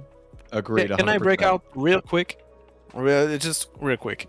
It doesn't bother me if the guy using the submission at the end actually does submission in the match, or being just a submission wrestler, not even a wrestler, but doing. I'm gonna break out on your breakout here because don't break out on him. No, I'm doing it because it doesn't. it doesn't have to though, Russ, because It doesn't have to. As I explained, he's not a submission wrestler, and yes, you prefer it, but in storyline, this made as most sense for any non-submission wrestler to use a submission as you could possibly get in any kayfabe ever. This is not only the move he used to beat Doc at Resolution 15, but it's the same move Colin taught him in kayfabe 2 years ago. There is no other circumstance where using a normal submission move would be logical. That's what I'm saying. I agree with you, but we have more to get to. Yeah, wait a second, Jay. This is a conversation between you can let him finish. I'll leave if I have to leave. I mean, you see what you do? I didn't do anything. Make your point. It's just it's okay. It's okay. No, it's okay. Oh yeah, because it's the last match of the trilogy with all the build up and everything. That finish on that match, if it's the second match or the first match, okay, why not? But it's the last match. It just felt, inappropriate for me. Kudos to Maxx at the end, because he went into the ring facing off with Jordan Trance, and they did a little cutscene at the end with the the scuffle and then the handshake. That was very well done because not a lot of people do that. Usually it's just getting off to the celebration. So very well done for that. Okay, well we said our piece. Maxx said his piece. What's next? I guess it kind of builds off of what happened with it was because this finished with DNS at the end, and then Ishmael. this became Ishmael. Okay, wait, is it no Ishmael isn't that what the other? No. So DNS shows up at the end. Yes. I'm very excited for DNS to be the next challengers. If they are, we'll see. And then it transitioned directly into Ishmael popping up and talking to Bash. That's not Ishmael though. Whatever. It popped up with the fucking guy talking to Bash. With the hands. The guy with the hands. The guy with the hands. It's Ishmael. Yeah, it's no Ishmael's the other one. Ishmael's the AI logic thing. Yes, it is, bro. Look, don't do the Jake thing where you argue with me like that. No, I know it doesn't matter. Entities. Either way. So yes, it flowed into it. So that was the next segment. So yes, I appreciate that. And Jimmy getting upset about fucking being interrupted or whatever. It's funny. It was done like that on purpose because like, DNS shows up. Fuck it, might as well put that right after that. So yes, anybody will have to add anything on that? It's hopefully if I don't look, I tell you, I didn't know if Ishmael was Tacitus at Ambition, and apparently I don't know that Ishmael is the person or the AI. Like, that's not a fault on me. That's a fault on the delivery. Is all I'm gonna say, because I watch everything, and if I can't remember that, then you need to do better. But I enjoyed the segment, and I was happy to see that the person who showed up on Ambition was not the main like leader of the whole thing. So I'm looking forward to see where it goes. Anybody else have anything to add before fucking Jake scolds me again? I agree with Jake, except I guess there's like if you're DNS and you're doing your own hacking things, and then you're feuding with, I guess they're two separate things, because there's Ishmael, and then I guess there's also Camp Liberty, and I guess it's like I thought they were the same. No, but I'm also confused. Oh, God. Yeah, so that's a delivery problem, because I did not know that they were different things. Without aggression, I have no aggression in my heart. So without aggression in my heart, the Ishmael Camp Liberty stuff is when there's the text and the robotic talking. When there's a dude talking, that's the other thing, whatever the fuck it's called. That's not Ishmael. They're two different. But I think that's a problem in the delivery. How did I get that, but not y'all? That's weird. That's fair, but I think that's a problem in the delivery. You can't run two things that look exactly the same and expect me to believe that they're different. Fair point, but like they're so vastly different. That's why I'm like, I don't think they are. I would say one honestly. thing else. I'd say this also might be a fault of the method of it, where they only do video. So we're not constantly, like, if it was a text promo, we would be reading out Camp Liberty Ishmael, but because it's pretty video heavy, that it can be very easy to, like, it'd be hard to distinguish just, I guess, voices. But even the uplink never mentions any, like, the other ones mention Ishmael, the uplinks never do. I get it, whatever, it's fine. There's not a hill to die on. It can easily be my fault. Like, if you understand it and other people clearly it's weird because I never understand anything. That's what bugged me out. Then it's just split, and that's okay as well. The fact I just didn't understand it. I was more happy to see that Ishmael wasn't Tacitus, as was implied in the Ambition match, or as I thought was implied, which is apparently not even close to reality. Anyway, B17 is Russ Cohle. B17, the cooldown match that did the opposite, I guess. The cooldown match. Yeah, that's cooldown matches aren't supposed to fucking heat it up. Fuck. This is very. I don't like saying nice things about Russ because then he's fucking private messages me shit like he's hot stuff, and I don't like that because I never do that. You do that all the time. Stop it. Oh my god, you do that all the time. But he does to me. I don't know what you're talking about. Don't fucking say like I'm crazy. But this the initial quandary about this was, oh, there's not a lot of build or whatever. But it's like like I said before, like what do you need? It's pro wrestling, very simple. But either way, Jesus Christ, don't do that. I don't do that to you. But it's the match itself, it's not to you. Okay, well, the match itself was fucking very enjoyable, and fucking using mechanics I didn't know existed was also good, and it's a fucking good match. I wish the bingo punch was easier to like actually hit people with. It suffers from the same issue that the Black Phoenix does, I guess. But what are you gonna do? Fucking great match, top to bottom, very exciting. Russ continues to prove why he's the Kobe Bryant of CW.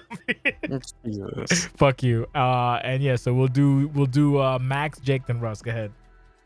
Oh, I really enjoyed the match. I think it was like a cooldown match because it started off slower, and it wasn't like finisher spammy because it only took one in this finish. So I thought it was really well placed. Was it one? No, it was more than one.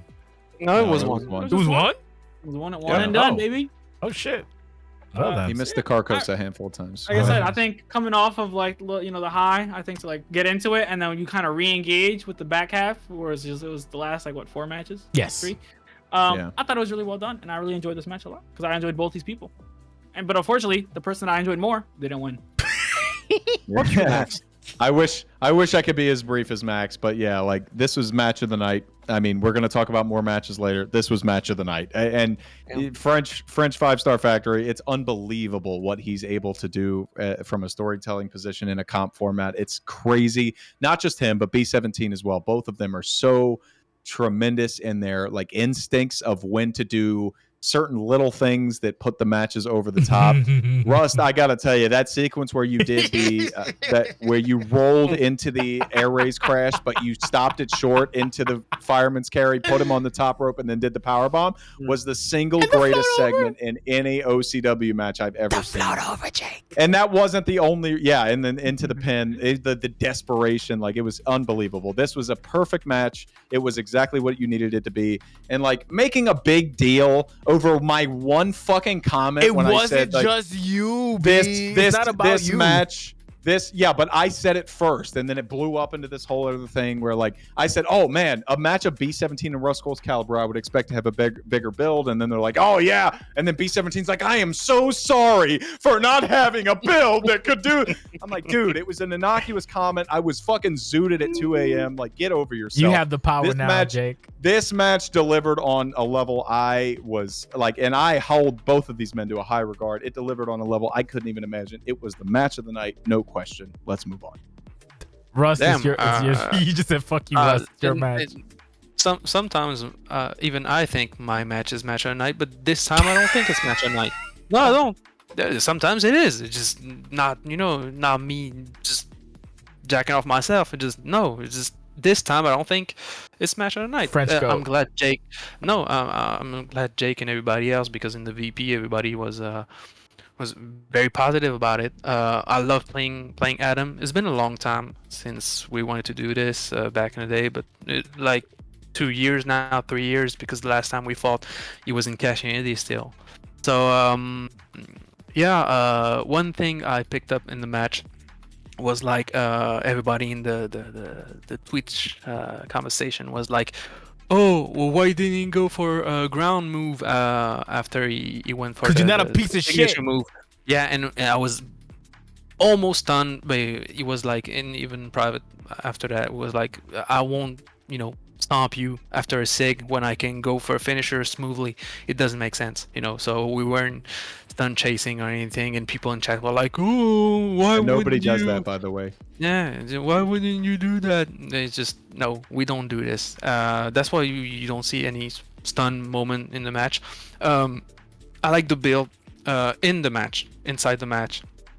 It's just he was hot at the beginning, and then Rust readjust the situation and just go on a fucking slur of offense and and finishes the match on one. Even when we played, I was shocked that he didn't kick out of the finisher, because we are so used to see like 2, 3 finishers, 4 finishers. Yep. But I'm glad it just went that way, because it's I'm just like Jake. I'm tired of seeing all these finishers, and I know he didn't kick out because he is a man who works for the screen.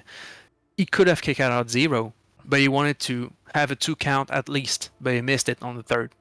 So he could have kicked out at 0, but he didn't, because it doesn't make sense. So kudos to him. Very fun match. I wouldn't the spot that Jake said when I pick him up and everything, I wouldn't do that in every match, because I know that some thirst shit wouldn't let me have this creative output in some matches. I know that my creativity against Jake, Adam, or some people, I can do pretty much whatever I want, and it would work. So if we can do that again in the spots, future, brother? No, I'm not calling spots. I'm calling spots with myself. Better not call spots. Fuck out of here. What are you, Danny Xavier? What you gonna do about it? See? Because you aggressed me. Nobody said we calling spots. We're not even on the mic. It's just me. Every time I go for a move, I'm like, I want to do this. If it happens, it's cool. If it doesn't happen, next sequence. It's just always how I work matches. So and I think everybody does this. So I'm just I'm just very fond of that match, but I don't think it's match of the night. So thank you. Well, I enjoyed it. Fuck your face. Adam continues to be, the batting in that was pretty good too. What's next? Furiosa Imp. Boy, boy, I'm so fucking pissed. You know what? Jake first, then Maxx, then Russ, and we can try to he's only hit till 8:30, so let's try to. This I don't understand. I don't understand this at all. Like, one thing I tell everybody that I work with, and I've been dealing with right now, even with the stories that I'm working with, is don't fucking disrespect my time. I'm pulled in so many different directions with IRL, with work. Like, we all have shit going on, and I am committing certain time to these things. Don't fucking make me call a match and then just cut it from the pay-per-view. It's so garbage. I'm not happy with you, Jay. We'll talk privately later. I was like super hyped. I like watched the hype package, and then it just cuts off, and like whatever at this point. I guess we'll see it later. This was a part of it, and like Jay wanted to pop me by making us call the whole match, and then fucking not airing it. Whatever. I'm not going to talk about it anymore. Let's move on. Thanks for the burial. Max, you're up. I mean, I don't think I have much to say because I don't have the context that clearly you and Jake do. Yeah, well, it's get a little fucking personal for a second. It was a good hype video, I guess. Yeah, it was great. You can go, Russ. Yeah, half of it was. I have a question because in the past, Jake worked on us for the Jay versus Jake Allen match at Resolution. So I just want to know if it's the same shit that happened. Like Jake saying this on the pod, but he knew what was going on. I don't know. Russ, you of all people should know that I'm asking. I don't take my fucking time. I'm asking. Jay would have come to me and said, he would have said like, hey, I put this match on the card and like it's not actually going to happen. That didn't happen. We called a full fucking match. I called 11 matches and this was one of them. Yeah, it was about 12, like 14 minutes. And like I'll just put it out there. We were supposed to have 12 because the Blacksmith and Solomon Kane match was supposed to happen here, and then Nick just fucked off, so we only had 11. And then we called this whole match, and then just see that it didn't air like frustrated me to no end. But Jay apparently has got his own thing going on with Imp, so whatever. Yeah, I mean, I was super disappointed. I was like, when I saw it canceled, I was like, that was one of the matches I was waiting on the most. Like, just give it to me. And then we have a pro package from nothing, and I was like, fuck you, Jay. There's just, because the only explanation he gave on stream was like, some matches ran too long. No, it didn't. No, that's it's pre-taped. It's fucking dumb. Yeah. Just give us what we want. Look, next is and another part that pisses me off is he puts the Victor Carmine thing after this, and like I didn't intend for this to be a title feud, but it is now. So like the whole time, like I don't think anybody remembers this at all because they were just reeling off of Empress and Furiosa being canceled. But that's next, so let's fucking move on. Yeah, so we have the fucking the Carmine Boule thing. Fuck it, Russ, Max, Jake, go. I have a question about this also. I was pretty sure, but maybe it's just me. It was supposed to be a match, right? No, it was never booked. He did not put us on the card. I was pretty sure it wasn't the card. Nope. I don't know. You were wrong at all points. It was never ever pegged for Summercide. So we always had the segment planned. Yep. Okay. It was just in my mind. It's a bummer that was not on Summerside because I would love to see Boule versus Carmine and Summerside, and we had the time because we had a tag team match that never happened, Furiosa versus M that never happened. I guess the bikini contest took all the spots. Maybe I don't know. It's just I don't know. Fuck me, dude. Fuck me, dude. I don't know. That's I don't know. I mean, I love. I love like an Boule. AW show. No, it's just Maxx, anything? I'm sorry. Go ahead. It's you're unbearable. Wow, that hurt. Boule is great. Carmine. Also, the build is good because the written words, the RPs are fucking great. I don't know when this match is gonna happen. It's a shame that it came just after the cancellation of the match because everybody was focused on where's M versus Furiosa, and I don't think everybody gave this angle credit because they were discussing other things as well as I did. So a little bit of a bummer right there. Look, see, this should actually go to proof before we we can move on after Max, but so like when Jake would be like, oh, you're fucking friends, like I even it's just not even friends either. Like anybody can catch it. Sometimes shit don't happen and it just be like that. I don't want to waste people's time, but sometimes it be like that. So whatever. I'll leave it at that. Max, your thoughts? First off, big ass suit. Second off, I think Jake might disagree with this or the comparison, but I feel like it's interesting to see how our two mid-card titles have almost swapped in terms of they're kind of like who be fighting for them. Because in the past, when it was light heavyweight and even when it was North American, that was kind of seen as like the bigger of the two mid-card titles, and international was always seen as like the one for like the PS4 kids to kind of fight over. But now we see on this card it's kind of swapped, where now the North American's more attainable, one might say, whereas the international, now you got Tony and Paul Pugh fighting for it. So it's just interesting to see the dynamics of the titles flop around. People hold them, and it's not a bad thing. It's just a thing that I noticed. It's a thing that happens. Yeah. I'm more offended that Max thought I would disagree with that than anything else. But no, I don't disagree with that at all. It's like the whole shock of Paul Boulay winning it with 5 matches under his belt makes it way more attainable. And to be fair to myself, Victor Carmine was going after Paul Boulay since his debut. Like, this story was in the works, like the whole Lucian segment with Baxter and everything. I just fucking happened to find myself. I don't want any titles anymore. And here I am. Just give it to Derek. Derek was popping shit. We got to make it the best. Yeah, well, I'm doing better stuff than Derek. So the whole like spray paint on the gi was a super fun thing that the Boulay pitched to me, and like we went for it, and I thought it was a fun segment. I'm super fucking bummed out that everybody screaming confusingly over the Empress and Furiosa match kind of just made this a non-thing, but hey, we were on Summercide, so it is what it is. Let's go to Cockburn in Memoriam. Cockburn in Memoriam.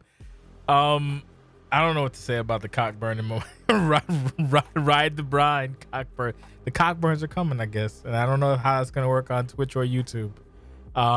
Shout out to fucking Butch Leslie. She's kind of cute. No, actually, who's a cute one? Oh my God! Stop talking about cute. These are all people who died in their first 40 years of life. Like, why is this happening? Less than 40 years. Everybody died between the years of 20 and 40. It makes like I'm more concerned. Like, this is a fucking Jacob Trance style family that we're dealing with here. I don't know who is coming from Cockburn, but hey, you need stuff to watch after the pay-per-view, and this served its purpose. Hopefully they're fucking like 19 because they're not gonna last long. And I was not wrong. I thought it was Cockburn, and then you said ride the brine, and I'm like, is it Cockbrine?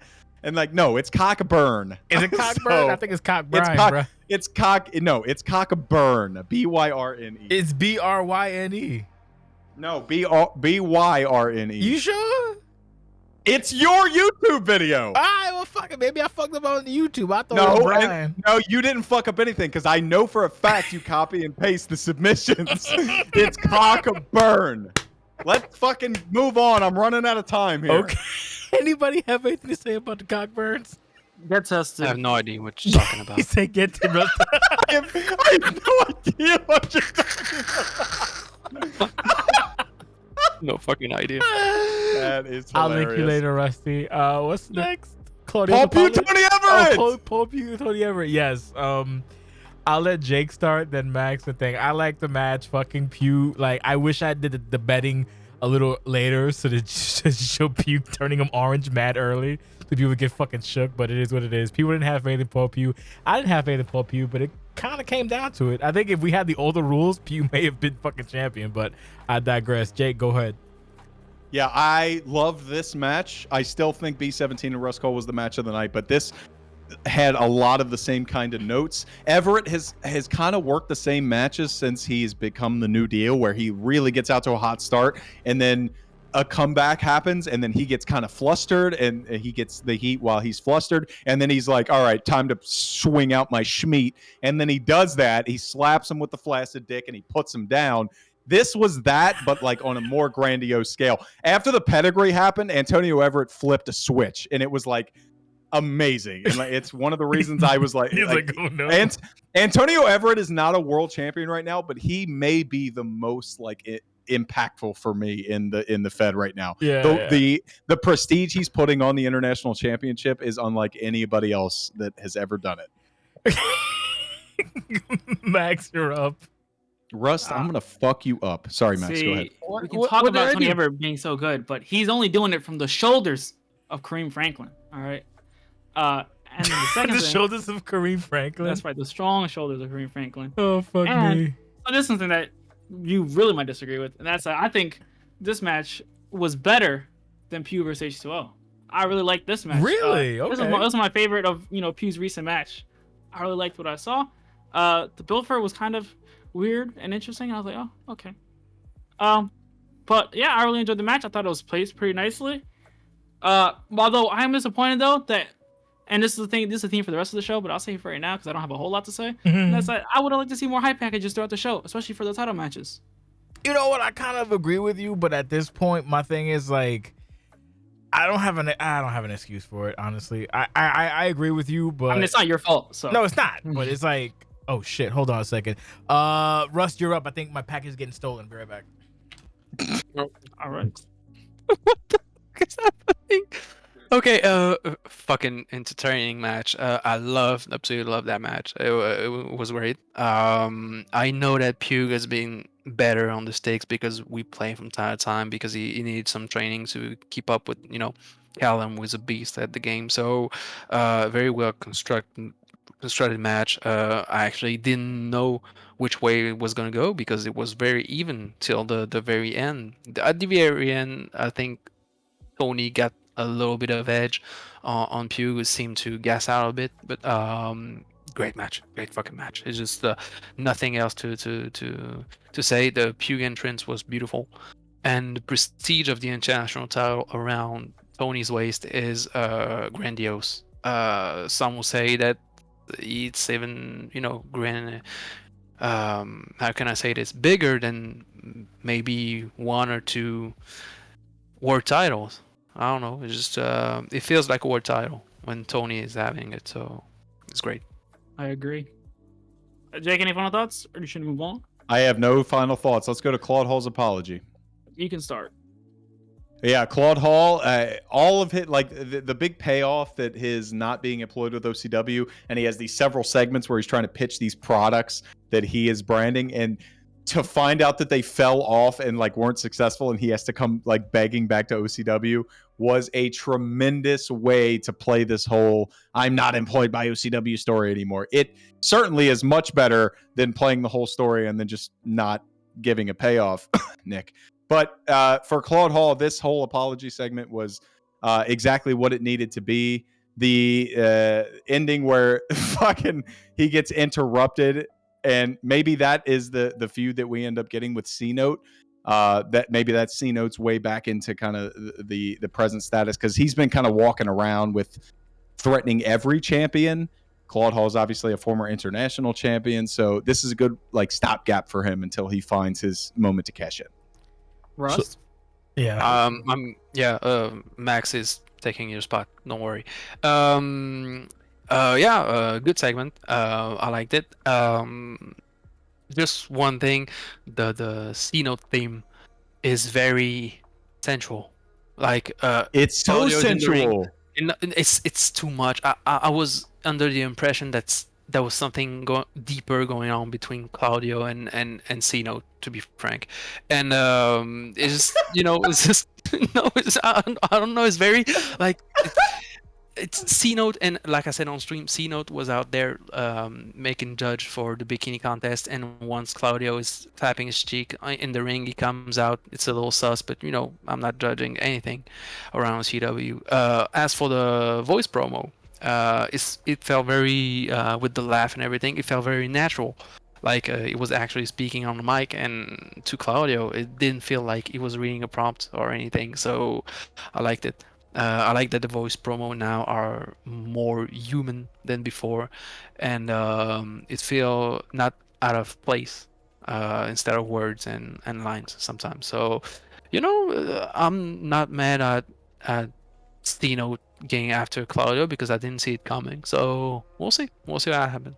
I could not agree more. I thought that was probably like one of the best voice debuts that someone's had, at least ones that I can remember. For sure. C-Note came out there, completely felt supernatural. Felt like you owned the mic, and it's hard to do when you're across the ring from Claudio or from Claude Hall, because also really good at voice promos.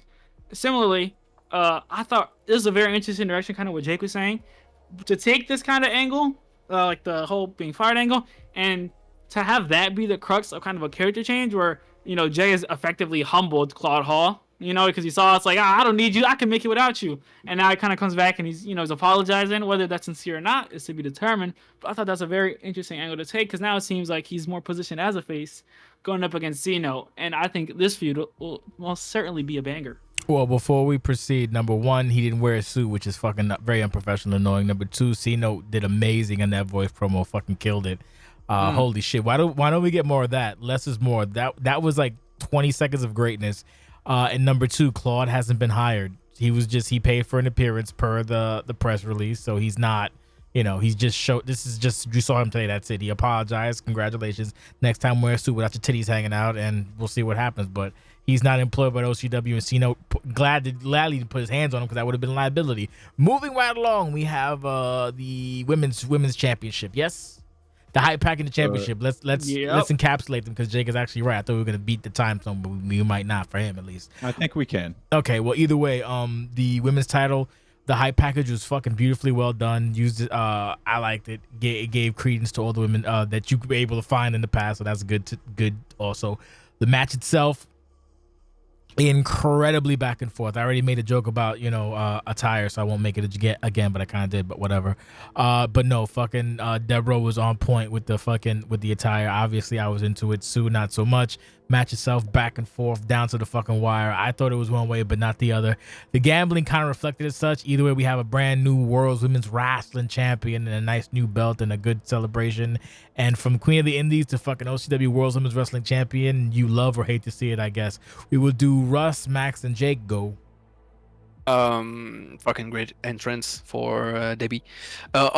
Before that, magnificent work, Jake, because I know it's a Jake work. The promo package, just beautiful, just amazing. Nothing else to add to that because it was just perfect. That was my favorite of the night, actually. The entrance, Wepa, Sublime, the match, amazing. I really enjoyed that one.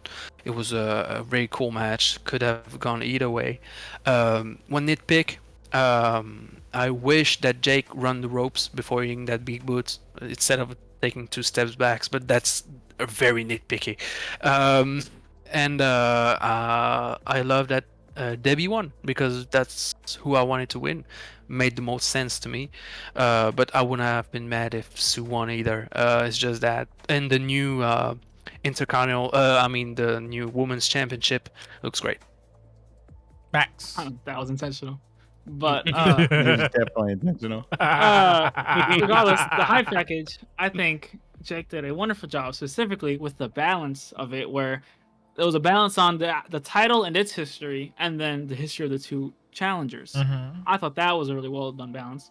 The entrances were amazing. I liked I was confused though by Deborah's attire because I don't know what it was. I don't know if it was supposed to be body paint. I was like, probably not, because that'd be wild, right? And then I guess it's like, I don't know if it was supposed to be like ripped, because it didn't look ripped, it looked more droopy. So I don't know. But either way, I was interested.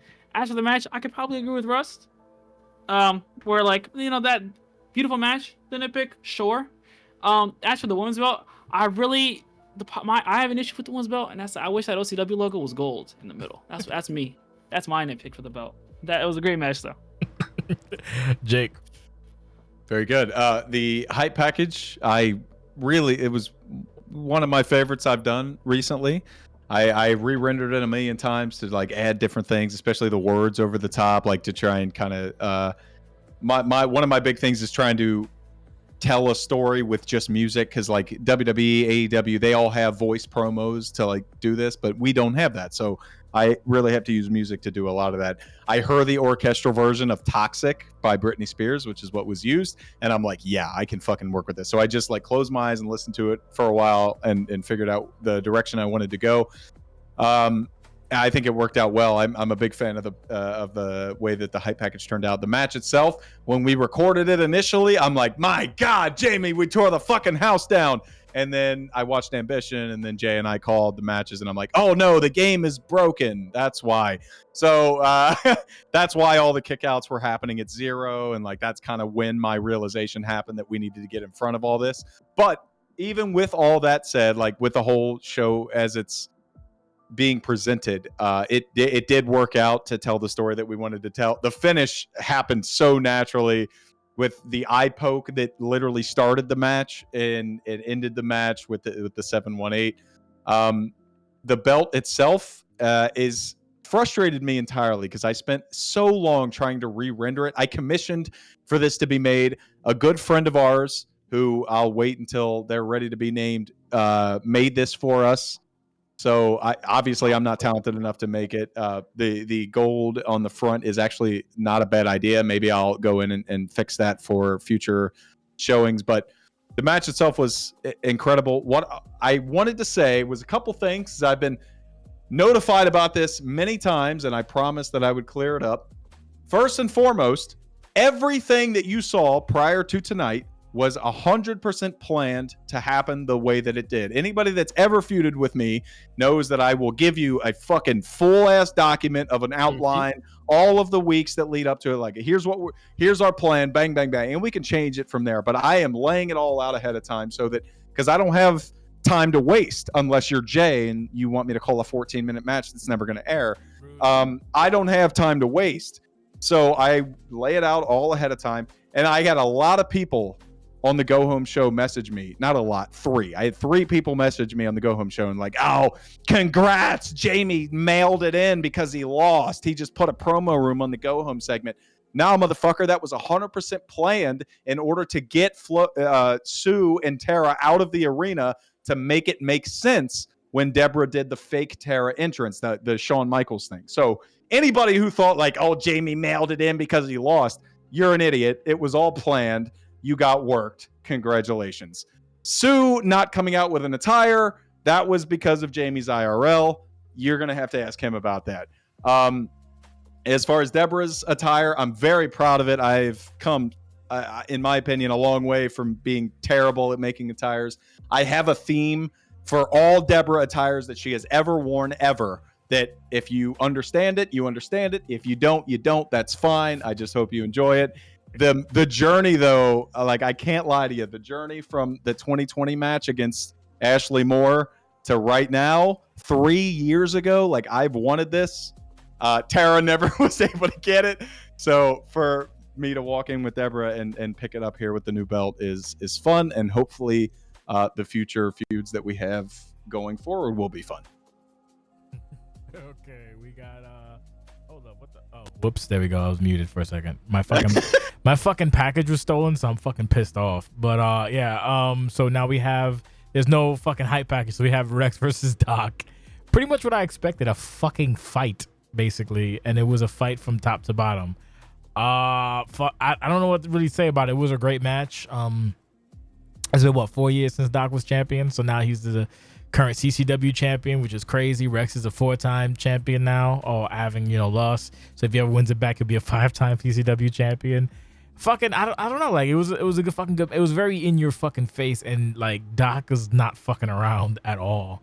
It had a lot of high points, a lot of low points. When Rex busted out the fucking lariat out of nowhere, pretty much everyone lost their mind as expected. First JJE people popped. The second one people popped. The fucking Larry out of nowhere popped. The other one people popped. The fucking what was it? The bulldog choke. People were fucking losing their mind, and then finally Maxx called it. Maxx said, "Put your defenses up. He's gonna hit you." The bow and arrow. Yeah, the bow and arrow. Doc's bow and arrow. Yeah. When fucking after the bulldog, Maxx was shouting, "Put your defenses up," because he's like, he's gonna hit you, and then he fucking. So we'll do me, please. Yeah, you, Maxx, and then Russ. Go ahead. Yeah, I love this fucking match. I loved it as the main event. When we called these things, I'm like, Jay, your card placement is beautiful, as it has been for the last maybe 2 years. He is money, and these shows do not work without him. And before I go, I have to say, nobody ever puts over Jay's graphics. All of the shit that you see in the hype packages, like at the very tail end of it, the stuff that you're seeing right now on stream, all of this stuff is a thankless job that Jay does. He has upped his production game immensely, and a lot of that is because he doesn't have to babysit the roster as much, because a lot of us are just so much better than he's used to dealing with. So his time is freed up to do cool shit like this. But usually when we do these things, we put over the matches, the videos, and everything. He deserves his own segment. He deserves his own post-show pod on its own to put over everything he does, and to give everything, to give us a space to make all of this amazing stuff happen. So, Jay, you're appreciated more than you could possibly understand for making OCW what it has been, what it is, and what it will be in the future. On to the main event. shocked is a word that I would use to put this one, but it was hell for leather. It's exactly what you would expect from the last 2 years of OCW in terms of match pacing. Both movesets are unbelievable. Like the dream match that we had built up in kayfabe here between Doc and Rex exactly fulfilled expectations.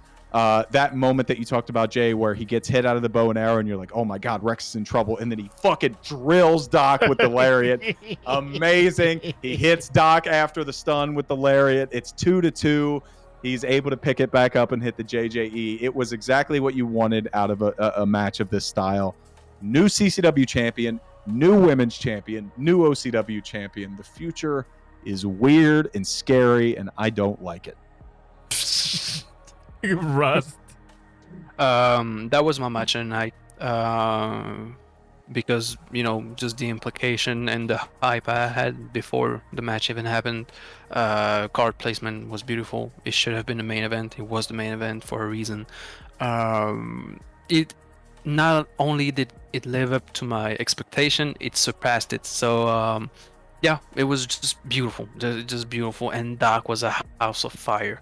Like the evolution of Doc since 2K22 is really, I would say in 22 he was not middle of the pack, but it was middle main event. Like he had a good level in the game, but now he's like, since he beat H2O and everything, he is on the roll and he deserves it, every single second of it.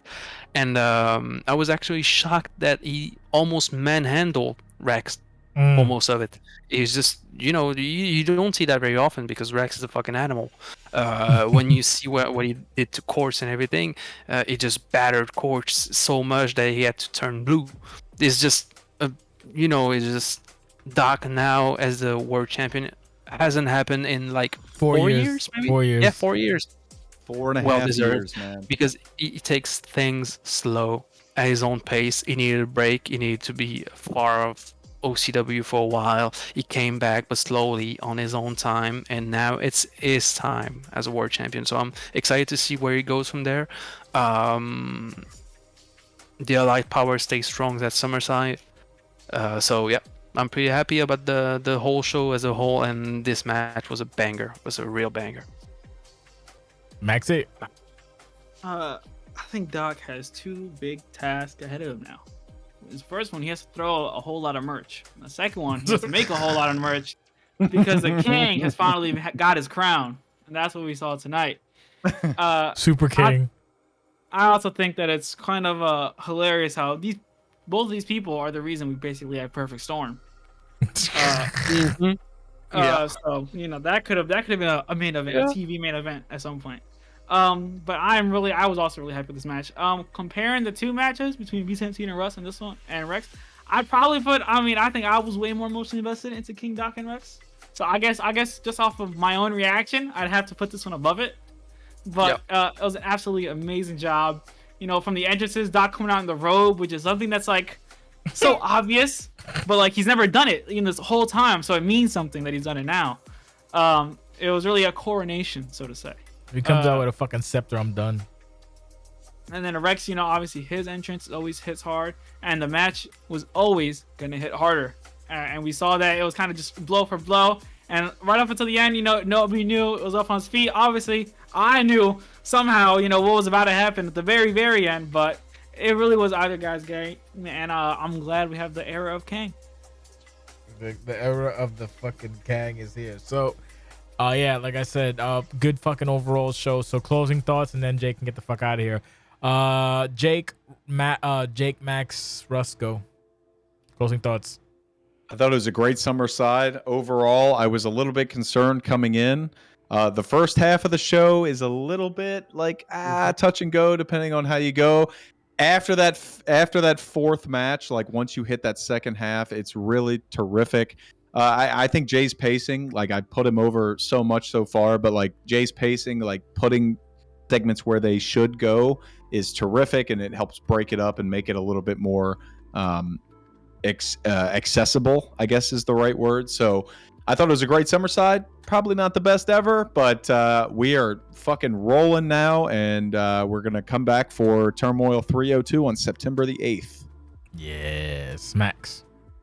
I would generally agree with Jake. I think the one thing that is like so like undeniable about like today is like even if it's not bell to bell or match by match like the best of all time, not only is it one of, but it's also like the actual storytelling and the variance in stories like top to bottom across the card is always so much better than it's been in years past because everybody's involved and these spots are limited as we can see from what happened with the one women's match. So it's just really good to see. It was a great show. It definitely kind of kickstarted that party, of the summer vibe, and it was a really fun time. Well, summer's over next week, so good enough. Big hottest party should be biggest. I don't fucking know either way. Rusty, thoughts? I think Jake put it perfectly. First half was depending on what you like was a little bit sketchy and good sometimes and everything, but it really picked up after I think the tag match, which was not horrible. But after a tag match, I think the show really picked up, and it was top to bottom, at least for the second half, top to bottom, really great. Not the best Summercide ever, Jesus, but a good Summercide. No, we had better Summersides. You can't be the best. I mean, this is a great. I had a great time watching. That was tonight. a good. Yeah, that was a very good Summerside. Summerside. That was a very good Summerside. It felt like a Summerside. It was not just a whatever pay-per-view, even though it doesn't happen nowadays at whatever pay-per-view. Every pay-per-view is a great pay-per-view, but it's just that it was a good one. It was going to be remembered for all the good and bad reasons also. So yeah, and I hope it's the last time we see a bikini contest. This is it. Yeah, we'll get one in September. Oh my god. Evening gown. I don't fucking know. Either way, yes. So thank you everybody for watching. We appreciate you guys. Apparently I accidentally started recording again, which is annoying as shit, but what are you gonna do? From myself, Maxx, Jake, Alan, aka Quartz, and Le Bon Bon, thank you so much for joining us. We will see you September 8th for Turmoil 302. Till then, we're taking a break. We're relaxing, we're reassessing the situation, and we're calming the hell down. If you want to join, OCWFED.com. The forum hates you, but you can, if you want to be here, you can get here. I'm still blocked from my own forum, so we'll see what the fuck happens with that. YouTube page, be sure to check that out. OCWFED on YouTube at OCWFED TV. On Twitch, you're watching it now. Be sure to subscribe or follow, whatever the hell it does. I don't know. That's it for us. Thank you so much. God bless and good night.